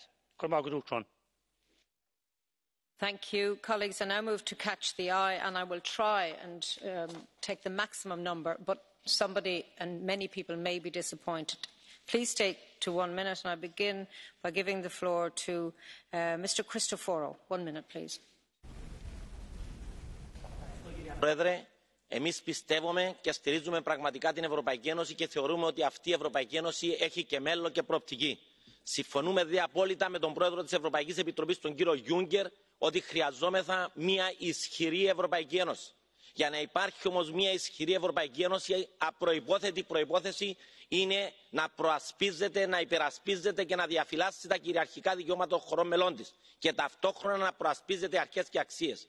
Σε μια ισχυρή Ευρωπαϊκή Ένωση δεν νοείται να προβαίνουμε σε εκπτώσεις και δεν μπορεί η Ευρωπαϊκή Ένωση να συνεχίζει να προβαίνει σε εκπτώσεις σε υποένταξη χώρες όπως είναι η Τουρκία, που δεν σέβεται και δεν αναγνωρίζει κυριαρχικά δικαιώματα χωρών μελών, και αν πραγματικά είμαστε ένωση δικαίου, όπως πολύ ορθά είπε ο κύριος Πρόεδρος, οφείλει να υπερασπιστεί τα κυριαρχικά δικαιώματα χωρών μελών που αυτή τη στιγμή απειλούνται από την Τουρκία, λαμβάνοντας μέτρα απέναντι στην ίδια την Τουρκία. Οι Ευρωπαίοι πολίτες αναμένουν από τον Πρόεδρο της Ευρωπαϊκής Επιτροπής να υψώσει τη φωνή του και να καλέσει την Τουρκία ή να σεβαστεί τα κυριαρχικά δικαιώματα της Κύπρου και της Ελλάδας ή να προβεί σε πραγματικά επιπτώσεις όπως συμβαίνει και με άλλες χώρες. Κλείνοντας,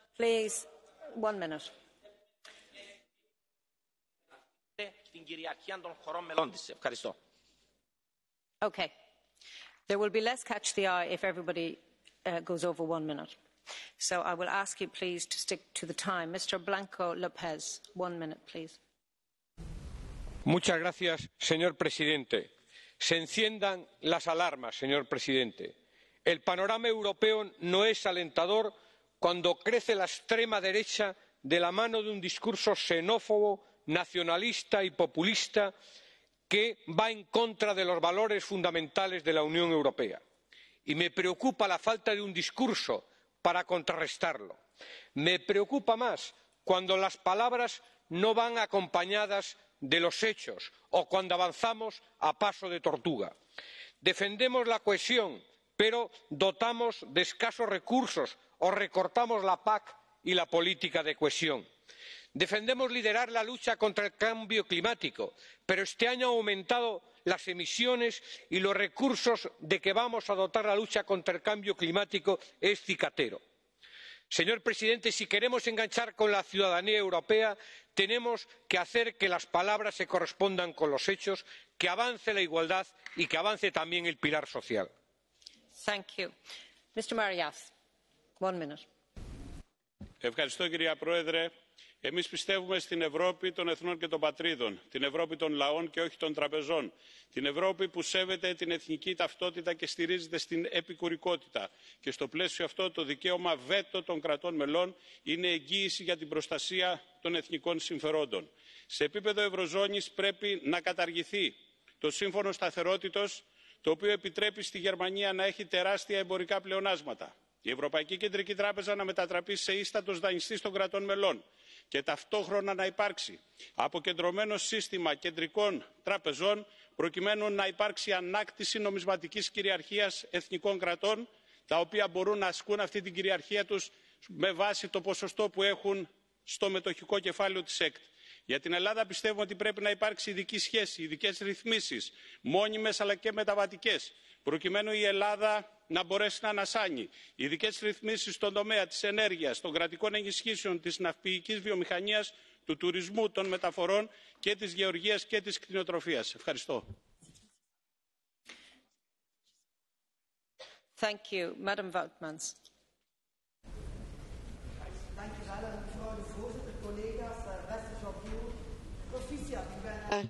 Eigenlijk wel heel blij dat u Europese oplossingen aanbiedt voor de uitdagingen waar we voor staan. Uw voorstellen vandaag waren ambitieus, maar soms denk ik mogen we nog ambitieuzer en nog concreter zijn. En ik geef ze u graag mee. Wat betreft de gekwalificeerde meerderheid denk ik dat we breder moeten gaan dan alleen het buitenlands beleid. Wat betreft ons veiligheids en defensiebeleid zou ik hier nogmaals ons pleidooi willen herhalen voor een echte Europese inlichtingendienst in de strijd tegen terreur. En wat betreft asiel en migratie wil ik graag van u horen dat u de strijd opvoert tegen mensensmokkelaars en dat u de kinderen in migratie, de niet begeleide minderjarige asielzoekers, dat u die beschermt en zorgt dat ze niet langer verdwijnen in Europa. Wat betreft uw persoonlijk strijdpunt, het afschaffen van het zomer- en het winteruur, wel, daar volg ik u. Laten we dat afschaffen en laten we luisteren naar de stem van de burger en kiezen voor het zomeruur. En laten we dat snel doen. En tot slot, wij steunen u. Draag de realisaties uit, blijf strijden voor de vrede en zorg dat Europa sneller handelt om de populisten de mond te snoeren. Dank u wel. Thank you. Madam Miranda, for 1 minute, please. 11:50 hora de Estrasburgo, 10:45 en Portugal, na Irlanda ou nas Ilhas Canárias. Também devia de ser esta a hora do fuso horário na Galiza. A proposta de cambio de hora apresentada hoje pelo Sr. Juncker é uma oportunidade para países que temos fuso horário que não está adaptado ao meridiano de Greenwich. Este uso horário foi proposto pelo franquismo para adaptar a hora à Alemanha nazi. É tempo de cambio. Na Galiza, o desfase entre a hora oficial e a hora solar é de 2 horas e meia. Este desfase provoca consequências na saúde e na qualidade de vida, também no trabalho. Enviei carta ao comissário Juncker para explicar esta situação e que ajude a racionalizar os horários na Europa. Muito obrigada. Thank you. Mr. Papadimoulis. Ευχαριστώ, κυρία Πρόεδρε. Ο πρόεδρος Γιούνκερ, που ανήκει στο Ευρωπαϊκό Λαϊκό Κόμμα, μίλησε ως Ευρωπαίος Δημοκράτης για το μέλλον.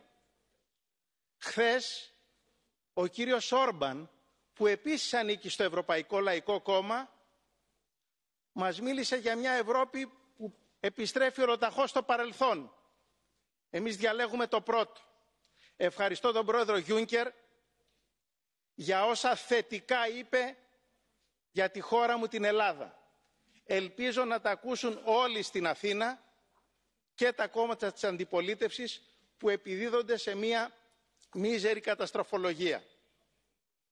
Και πιστεύω ότι χρειάζεται να κάνουμε ό,τι είναι δυνατόν για να φτιάξουμε την ευρύτερη δυνατή συμμαχία φιλοευρωπαϊκών προοδευτικών δυνάμεων για να αποφύγουμε τους κινδύνους οπισθοδρόμησης που εκφράζει ο ακροδεξιός, αντιευρωπαϊκός, αντιδημοκρατικός λαϊκισμός. Ευχαριστώ. Thank you. Mr. Castaldo. Grazie Presidente. Presidente Juncker, ho ascoltato il suo discorso anche quest'anno con attenzione e il primo commento che mi è venuto in mente è una citazione del Gattopardo. Bisogna che tutto cambi se vogliamo che tutto resti com'è. Sì, perché ancora oggi gli errori si ripetono. Il suo sguardo e i suoi sforzi vanno decisamente agli strumenti e non alle politiche che li governano. Dispiegare 10.000 agenti di frontiera europea come soluzione alla tragica crisi migratoria, senza prima rivedere e superare l'attuale regolamento di Dublino, senza una redistribuzione obbligatoria, preventiva e permanente dei richiedenti asilo, ma anche della gestione dei migranti economici, trasformerà questo dispiegamento nel mero strumento di esecuzione forzata di regole anacronistiche, inadeguate e soprattutto profondamente inique. Non si può modificare Dublino a 27, ne prenda atto. Sostenga invece l'idea di una cooperazione rafforzata e la Commissione premi con grandissimo supporto finanziario e materiale gli Stati che dimostreranno di essere solidali nei fatti e non solo a parole. Se solo avesse lo stesso coraggio che ha con l'ora legale. Il tempo corre veloce e non può essere recuperato. A lei decidere come vorrà essere ricordato, se come la Commissione del coraggio o quella del rimpianto.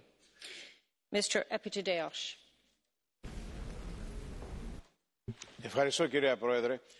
Ο κύριος Γιούνκερ στην ομιλία του προσπάθησε να ωρεοποιήσει αυτό το οποίο συμβαίνει πραγματικά σήμερα στην Ευρώπη. Μίλησε παραδείγματος χάρη για ενωμένη Ευρώπη. Εμείς πιστεύουμε και αγωνιζόμαστε για την Ευρώπη των λαών και των εθνών που θα συνεργάζονται μεταξύ τους. Πώς όμως είναι δυνατόν να υπάρξει αυτή η ένωση όταν επιδιώκεται η μείωση της εθνικής κυριαρχίας, όταν αντί συμβιβασμού και συναλλαγής διώκεται κάποιο κράτος επειδή θέλει να υπερασπίσει τα συμφέροντα του λαού του.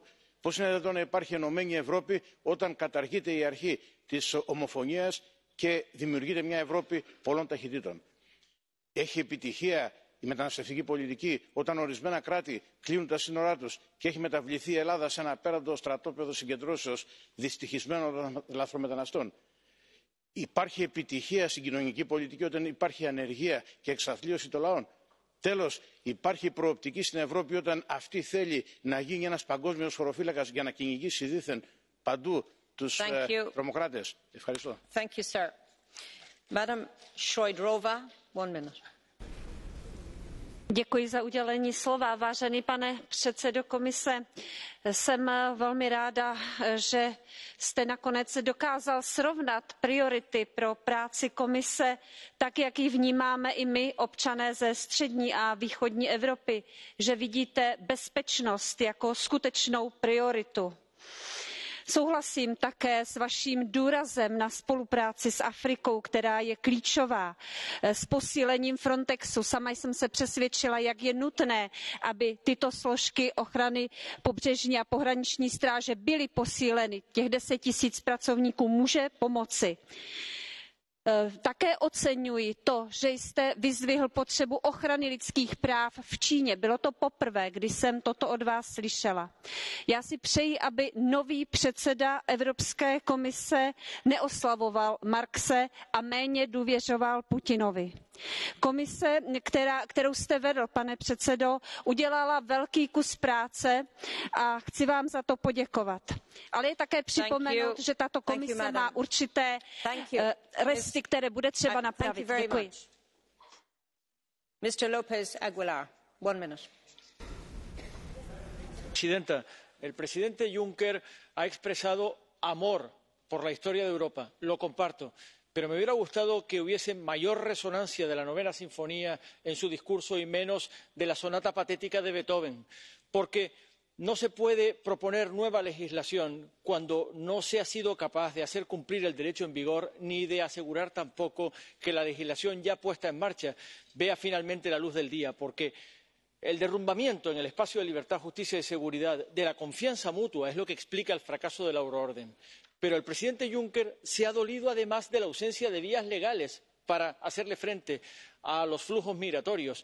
Y somos muchos los que en este Parlamento venimos trabajando por la apertura de vías legales, visas humanitarias en el Código de Visas y en el informe parlamentario y en nuestras resoluciones venimos insistiendo en la necesidad de esas vías legales sin el apoyo ni el compromiso de la Comisión ante la resistencia del Consejo. Por eso, ante la Comisión de la última oportunidad, las elecciones del 2019 son un test existencial para que no pueda ganar ni el nacionalismo ni la eurofobia por incomparecencia de quienes debemos evitarlo. La responsabilidad de la Comisión es inapelable. Mr. Tsiliakotis, 1 minute.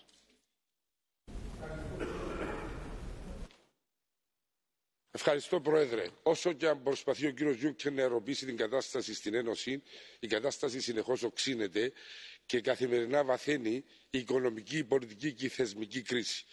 Η ευβάθυνση και θεσμοθέτηση των ίδιων νεοφιλεύθερων πολιτικών οδήγησαν τους λαούς στην ανεργία και στη φτωχοποίηση. Διέλυσαν το κοινωνικό κράτος, απορρίθμισαν τις εργασιακές σχέσεις και έκαναν πιο έντονες τις κλιματικές αλλαγές. Ως αποτέλεσμα έχουμε σήμερα τη συνεχή διεύρυνση των οικονομικών, κοινωνικών και περιφερειακών ανισοτήτων. Αυτές οι νεοφιλεύθερες πολιτικές είναι που λιπαίνουν το έδαφος για την άνοδο της ακροδεξιάς και είναι ένα γεγονός που οδηγεί δυστυχώς τις δυνάμεις της δεξιάς στην υιοθέτηση μιας ρατσιστικής και ξενοφοβικής ρητορικής και πολιτικής. Η κατάσταση θα γίνεται ακόμα πιο επικίνδυνη όσο προωθείται η στρατιωτικοποίηση και η επένδυση στους πολέμους, που είναι και κύρια αιτία της προσφυγικής ροής. Μια Ευρώπη φρούριο με μόνιμες στρατιωτικές δομές και νέους φράχτες στα εσωτερικά και εξωτερικά σύνορα. Για να υπάρξει ελπίδα πρέπει να ανατρέψουμε αυτές τις πολιτικές και να εργαστούμε για μια Ευρώπη των λαών, της κοινωνικής δικαιοσύνης, της αλληλεγγύης και της ειρήνης. Ευχαριστώ, Πρόεδρε. Thank you. Mr. Delli, 1 minute. Köszönöm, elnök asszony. Sajnálatra ad okot, hogy az óraállítással ellentétben a nyugat-balkáni régió már nem kapott kiemelt helyet Juncker elnök úr idei beszédében. Újra figyelmen kívül marad, hogy a következetes üzenetekre és politizálásra van szükség a térséggel kapcsolatban. Sajnos egyes tagállamok és pártszövetségek hozzáállása a Belgrád-Pristina folyó párbeszéd tekintetében is következetlen. Az EU évek óta megoldást követel a felektől az integrációs folyamatok gyorsításáért, cserébe viszont egyes uniós tagállamok hozzáállása inkább csak a status quót erősíti. A tagállamoknak segíteniük kell a feleket, nem pedig saját politikai kényelmüket félteni és a közelmúlt eseményeivel riogatni magukat és másokat. Nem szabad elutasítani az érintett felek javaslatait anélkül, hogy figyelmesen meghallgatnánk érvelésüket. A napokban tanúi lehettünk annak, hogy az egységes támogatás hiánya miatt a felek újból megrekedtek az egyezséghez vezető úton. A balkáni rendeződés nem lehet néhány tétova uniós tagállam túsza, hiszen az veszélyeztetheti az egész régió és egész Európa biztonságát is. Köszönöm. Thank you. Madam Zoana. Thank you, Madam Chair. Domnule președinte Juncker, domnule comisar Timmermans, sunt de acord cu ceea ce a spus. Ne trebuie o Europă unită, o unitate monetară, patriotism. Ceea ce am făcut eu în Parlamentul European ar trebui să facă fiecare europarlamentar. Parlamentul European zilele acestea a vibrat de cântece și dansuri populare românești. Ne trebuie o Europă a solidarității. Sunt de acord că trebuie să apărăm granițele externe ale Europei. Dar cum le putem apăra dacă România, care este la granița externă a Europei, nu este membră Schengen? Dumneavoastră, domnilor europarlamentari, și dumneavoastră, domnule președinte, trebuie să ajutați România pentru că a îndeplinit toate condițiile să devină membru Schengen. Pe de altă parte, România va prelua anul viitor președinția Consiliului Uniunii Europene. Pentru acest lucru, România trebuie să fie membru Schengen și pentru acest lucru trebuie respectată fiecare țară în parte. O problemă a unei țări, domnule președinte, este de fapt o problemă a întregii Europe. Mulțumesc. Thank you. Mrs. Verkunen. Arvoisa puheenjohtaja, olen komission puheenjohtajan kanssa samaa mieltä siitä, että Euroopan unionin on vahvistettava omaa globaalia rooliaan. Meillä on vaikutusvaltaa kansainvälisesti kauppapolitiikassa, kansainvälisten sopimusten, kehitysyhteistyön, investointien kautta. Eurooppa voi merkittävästi vaikuttaa globaaliin kehitykseen, jos olemme yhtenäisiä. Tällä hetkellä Euroopan unionin yhtenäisyyttä rapauttaa se, että osa jäsenmaista on huolestuttavasti kääntymässä poispäin Euroopan unionin perusarvoista. Jos näitä perusarvoja loukataan, kansanvaltaa, ihmisoikeuksia, oikeusvaltioperiaatetta, se ei kosketa pelkästään kyseistä jäsenmaata ja sen kansalaisia, se koskettaa kaikkia jäsenmaita. Se koskettaa jäsenmaiden välisiä suhteita, meidän luottamustamme ja ylipäätään koko Euroopan unionin luonnetta. Siksi tähän on vakavasti puututtava. Parlamentti kävi tästä eilen keskustelun ja on tärkeää, että saamme toimivia välineitä siihen, että voimme puuttua tähän huolestuttavaan oikeusvaltiokehitykseen, mikä valitettavasti osassa EU-jäsenmaita on tällä hetkellä meneillään. Unioni voi toimia vain silloin, kun kaikki noudattavat yhteisiä arvoja ja sitoumuksia ja sopimuksia, jotka on tehty. Mr. Popa. One minute, please. Doamnă președintă, stimați colegi, apreciez discursul domnului Juncker echilibrat și responsabil. Nevoia de solidaritate se simte acum mai mult ca oricând în această perioadă de provocări. Însă mi-a lăsat un gust amar atitudinea domnului Weber, care prin discursul său nu face decât să slăbească proiectul european și să îngroașe rândurile euroscepticilor. Un discurs al dezbinării. Este exact opusul a ceea ce ne dorim cu toții și exact lucru subliniat și de președintele Juncker. Domnule Weber, România merită să intre în spațiul Schengen pentru că România și-a îndeplinit toate obligațiile față de Europa, iar cetățenii români au drepturi egale cu ceilalți cetățeni europeni. Iar felul în care dumneavoastră și alți colegi atacați România nu face decât să slăbească încrederea cetățenilor români în proiectul european. Din păcate, domnule Weber, ați transformat popularii europeni în populiștii europeni. Mulțumesc. Thank you. Madam Spiraki. Σας ευχαριστώ κυρία Πρόεδρε και θα ήθελα πρώτα απ' όλα να ευχαριστήσω τον Πρόεδρο Juncker για τα καλά λόγια και τους επένους που είχε να πει για τις θυσίες των Ελλήνων προκειμένου να παραμείνουν στο ευρώ. Όμως η ουσιαστική αναγνώριση των κόπων όλων των πολιτών γίνεται όταν η Ευρώπη κάνει βήματα για τη βελτίωση της καθημερινότητας. Στις 250 μέρες που μας απομένουν μέχρι τις ευρωεκλογές είναι ανάγκη να ψηφίσουμε τον προϋπολογισμό 2020-2027 γιατί η καθυστέρηση θα αφήσει τα προγράμματα συνοχής αλλά και ανταγωνιστικά προγράμματα όπως το Erasmus και το Horizon Europe χωρίς χρηματοδότηση. Είναι ανάγκη να προχωρήσουμε στο ενιαίο σύστημα ασύλου με τους 10.000 επιπλέον συνοριοφύλακες βεβαίως που ανακοινώνουμε σήμερα. Ενισχύουμε τη φύλαξη των ευρωπαϊκών συνόρων. Χρειαζόμαστε όμως επικυροποιημένες και ενοποιημένες διαδικασίες για τη μετανάστευση. Τέλος, είναι ανάγκη να αξιοποιήσουμε εμβληματικές πολιτικές της Ευρωπαϊκής Ένωσης όπως είναι η άμυνα και η αντιμετώπιση της κλιματικής αλλαγής. Χρειαζόμαστε άμεσα αποτελέσματα που θα μπορούν άμεσα να επηρεάσουν τους πολίτες. Σας ευχαριστώ. Thank you. Madam Grappini. 1 minute, please.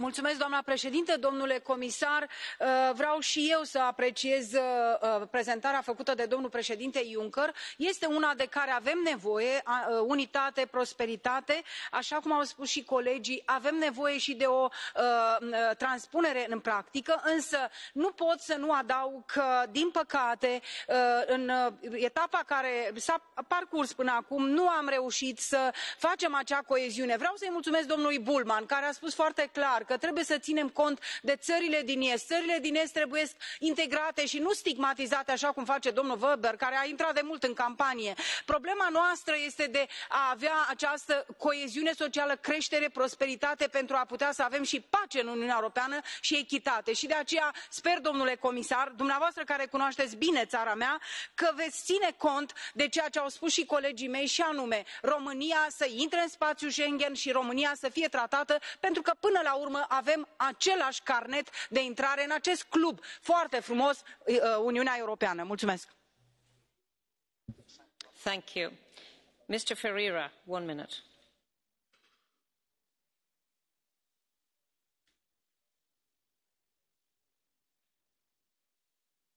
Sir, are you going to take your speaking slot? 50 seconds. Muito obrigado. Este debate redundou num exercício de cinismo, propaganda e mistificação. Elogiou-se a lógica do compromisso para defender a seguir o fim da regra da unanimidade, reforçando assim ainda mais o poder decisório das principais potências. A soberania europeia de que falam é a soberania destas potências, o poder de porem e disporem e de imporem os seus interesses e os interesses dos seus grupos económicos e financeiros. As despesas militares associadas ao Fundo de Defesa aumentam mais de 20 vezes. Mas o Sr. Juncker tem a desfaçatez de dizer que não há aqui nenhuma militarização.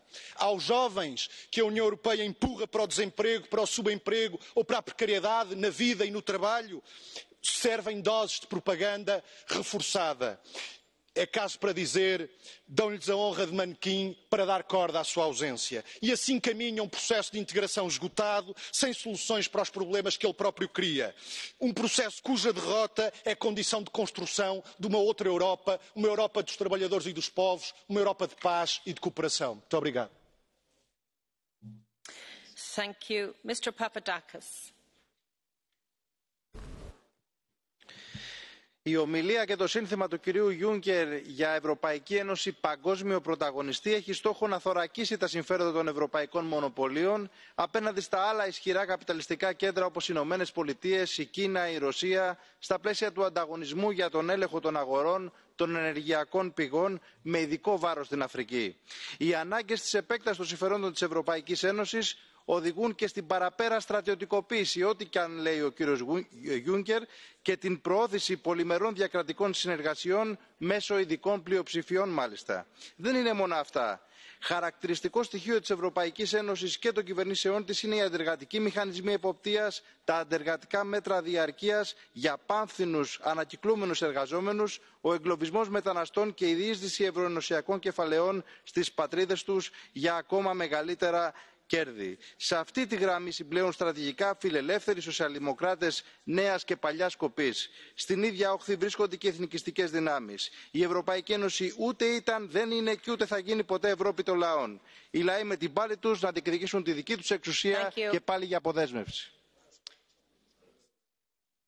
Thank you, colleagues. That completes our Catch the Eye. I was, in the end, able to take everyone who requested and was in the chamber because the Commission will not respond in the debate at this point. So we move next to our groups and begin with the non-SCREE.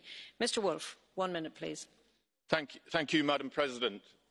President Juncker, may I congratulate you on your final State of the Union speech. And whilst many people will be congratulating you on that and your vision for the future, I just thought it might be pertinent to remind you of what actually happened in Europe during your tenure.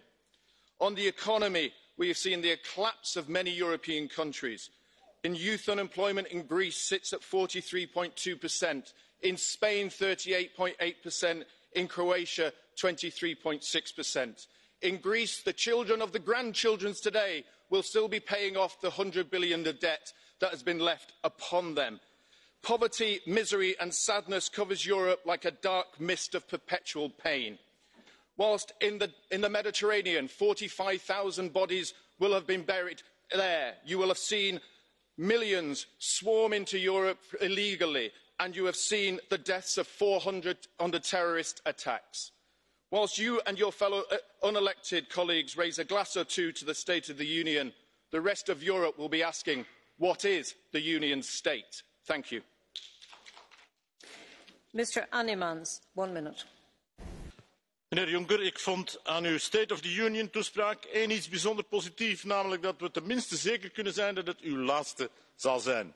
Een ambitieus en uitgebreid programma lees ik overal bij uw bewonderaars, maar in feite is het gewoon een boodschappenlijstje van wat er van het oude Europa, de oude Europese Unie, overblijft. Wat we dringend nodig hebben is een nieuwe Europese Unie, want de huidige heeft een fout design, een fout grondplan en een foute blueprint. Als vooruitgang in uw geesten betekent dat er meer bevoegdheden naar de EU moeten zijn, dan zit u fout. Steeds meer Europese burgers willen die nieuwe Europese Unie waarin de lidstaten en de volkeren niet verdwijnen, maar in ere hersteld worden. U, in uw ivoren toren waarin de wereld zo mooi ingedeeld is in cosmopolitische, opendenkende, rondreizende, goede mensen aan de ene kant en populistische, bekrompen, xenofobe, nationalistische populisten, slechte mensen aan de andere kant. U, bijna fanatieke, zou ik zeggen, extremistische aanhangers van de diversiteit, aanvaard de diversiteit van meningen en visies, berg uw boodschappenlijstje op en maak plaats voor de nieuwe tijd. Thank you. 1 minute, Mr. Monod. Monsieur Juncker, Monsieur Timmermans, votre mandat va bientôt prendre fin et c'est heureux pour les Européens qui n'auront plus à subir cette présidence bicéphale Juncker-Zellmayer. Sans une transformation profonde de l'ultralibéralisme de l'Union européenne, votre Commission continuera à faire de gros dégâts. Partout, votre Union européenne fédéraliste est dans le déni de réalité et dans les mensonges institutionnels. Vous dites vouloir renforcer les gardes frontières européens, mais lorsque la France était la France, nos douaniers contrôlaient et sécurisaient efficacement nos frontières nationales. Vous voulez aussi que l'Union européenne fasse main basse sur la politique extérieure des États membres. Or, les affaires étrangères sont le dernier pouvoir et bastion régalien des nations. Vous vous gargarisez avec les solidarités européennes, mais depuis 15 ans, à cause des règles de l'Union, votre pays a commis les pires actes de piraterie fiscale contre ses partenaires. Dans le scandale des LuxLeaks, votre culpabilité est avérée. Stop à la désunion européenne. Je suis contre un Frexit, mais aussi contre votre utopie des États-Unis d'Europe. Les Européens ne veulent plus subir l'africanisation programmée de l'Europe, le terrorisme islamiste, le mondialisme et le pillage de leurs impôts par les multinationales et les GAFAM. Il faut une alliance européenne des nations indépendantes qui protège réellement les peuples. Nous la ferons. Mrs. Zimmer, 1 minute, please. Ja, ich möchte nur ganz kurz noch mal das Wort ergreifen. Herr Juncker hat ja vorhin in seiner ersten Antwort auf unsere Einlassung als Fraktionsvorsitzenden ja darauf verwiesen, dass in dem Göteborger Prozess, also damit ja in der sozialen Säule, es entsprechende Verweise gäbe, insbesondere wenn es um die Einführung entsprechender Bedingungen, Garantien für Kinder in allen Mitgliedstaaten der Europäischen Union geht.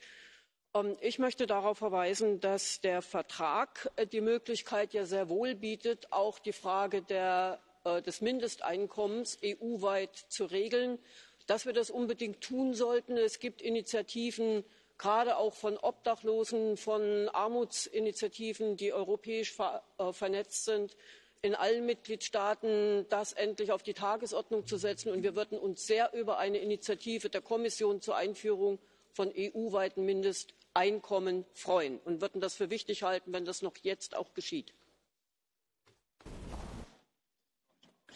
Thank you. 1 minute, Mr. Torvalds. Thank you, Madam President. You can be a European patriot and a Finnish patriot. You can be a European patriot and a Hungarian patriot. But you can't be a European patriot and a nationalist. That doesn't go together. Jean-Claude Juncker spoke very nicely about his love affair with Europe. We all know that love affairs are difficult. That goes with European love affairs, that goes with Finnish love affairs, that goes with Hungarian love affairs. But love affairs needs possibilities, ability to make decisions. If we can't make the decisions about our love affairs, we're going to lose this out. And therefore, I'm all for love affairs, but I'm all for decisions. And I thank Jean-Claude for his nice words about his love affair with Europe. Thank you. Thank you. Mr. Kamal for 3.5 minutes. Thank you very much.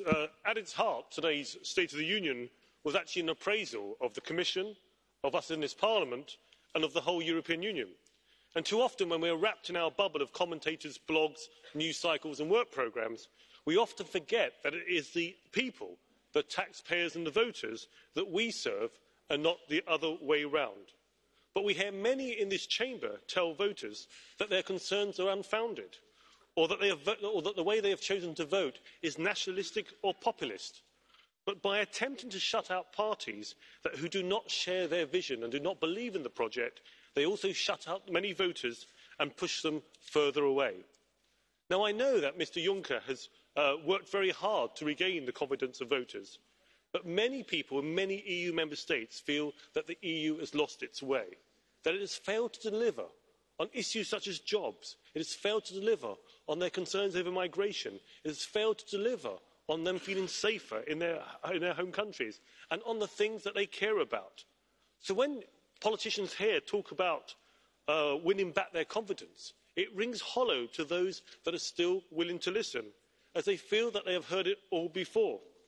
Now, I remember only too well in 2014, as President Juncker addressed this chamber full of freshly elected MEPs, declaring it to be the moment to be a new start for Europe, and said that we should play as a team with common policies.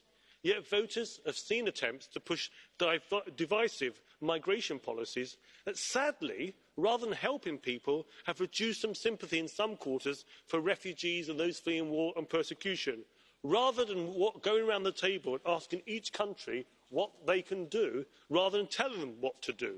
You spoke of greater transparency, but the public read in the papers of the appointment of a Commission Secretary General that was clouded in secrecy. He said that Europe cannot spend money that it does not have, but see a multi-annual budget demanding more money at a time when one of the largest net contributors is leaving. He talked about considering giving the Eurozone its own budget capacity and powers, but as the people of Germany will tell you, there is no such thing as European money. My group agrees with Mr Juncker when he said we don't need a European solution to everything, and this is still the case. So European Conservatives and Reformists ask that this Commission President and the future Commission Presidents listen to the people who have lost confidence in the EU. Now, I know at times that our group can be the greatest critics, but real friends tell each other the hard truths, and we work together where we agree. So the ECR calls on the Commission to start delivering the kind of European Union that people want and deserve. Not an EU which increasingly replaces national governments, not a European Union that is dismantled and destroyed, but a reformed European Union that Mr Juncker promised to deliver here in this chamber 5 years ago. With vital elections next year, this is the 11th hour for the EU.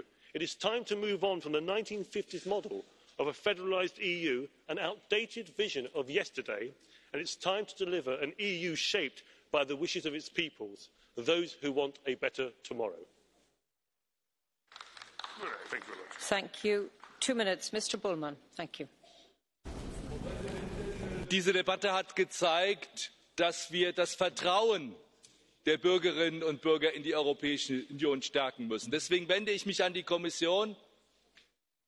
Die Herren Kommissare, ich bin der Auffassung, dass diese Diskussion Konsequenzen haben muss.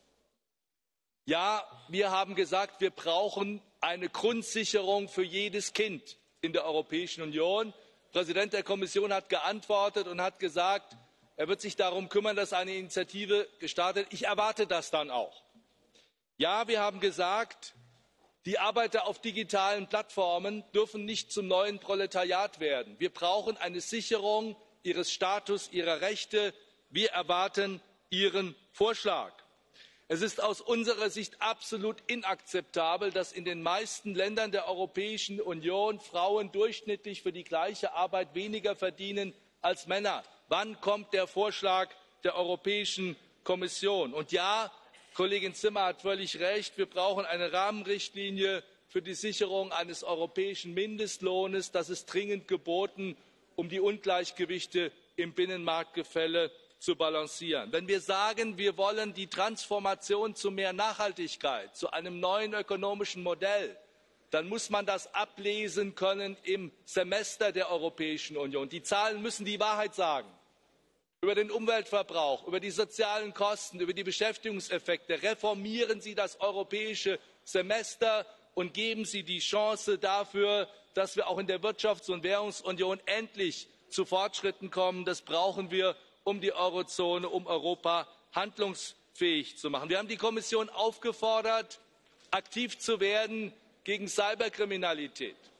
Ich höre das gerne, wenn Kommissionspräsident Juncker sagt, er will Initiativen ergreifen. Ich appelliere an die österreichische Ratspräsidentschaft.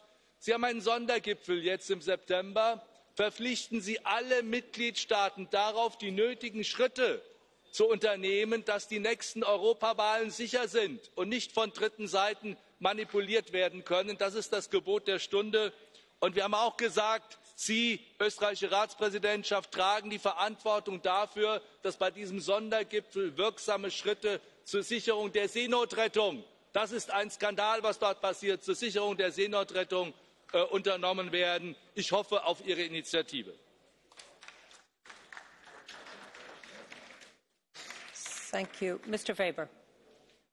Frau Präsidentin, liebe Kolleginnen und Kollegen! Auch ich möchte zum Schluss mich bedanken für die konstruktive Diskussion, die wir hatten. Wir spüren, dass wir im Europäischen Parlament nach wie vor in einem Arbeitsmodus befinden, wo wir Antworten auf die Herausforderungen geben wollen. Und gerade als Europäisches Parlament, denke ich, können wir stolz sein auf das, was wir vorgelegt haben und bewegt haben. Ein Punkt ist uns dabei extrem wichtig. Wir müssen es schaffen, im Jahr 2018 in der Migrationsfrage Antworten zu geben. Sonst werden uns die Bürger die Frage stellen, warum ist hier nichts passiert? Warum konntet ihr das Thema nicht auf den Weg bringen? Deswegen ist es für uns oberste Priorität. Und für die Zukunftsdebatten, die zur State of the Union Rede gehören, möchte ich noch einmal 2 Punkte herausgreifen, die uns wichtig sind. Das eine ist die Sicherheit, das Sicherheitsgefühl der Menschen. Und das zweite ist die Fairness in Europa. Ein neuer Ansatz für Fairness in einer digitalen Welt ist zentral. Und zu guter Letzt, Frau Präsidentin, wir hatten in der ersten Runde der Reden eine Debatte, ob wir denn die Krisen schon überwunden haben oder nicht, ob wir denn schon gelöst haben oder nicht, ob wir noch viel zu tun haben oder nicht. Ich glaube, dass wir die Menschen von Europa nur dann überzeugen können, wenn wir auch mit Optimismus rausgehen, wenn wir ihnen sagen, dass wir in der Lage sind, Aufgaben zu erledigen, Aufgaben zu lösen. Und deswegen bin ich auf die Erfolge, die wir haben, auch stolz. Dankeschön.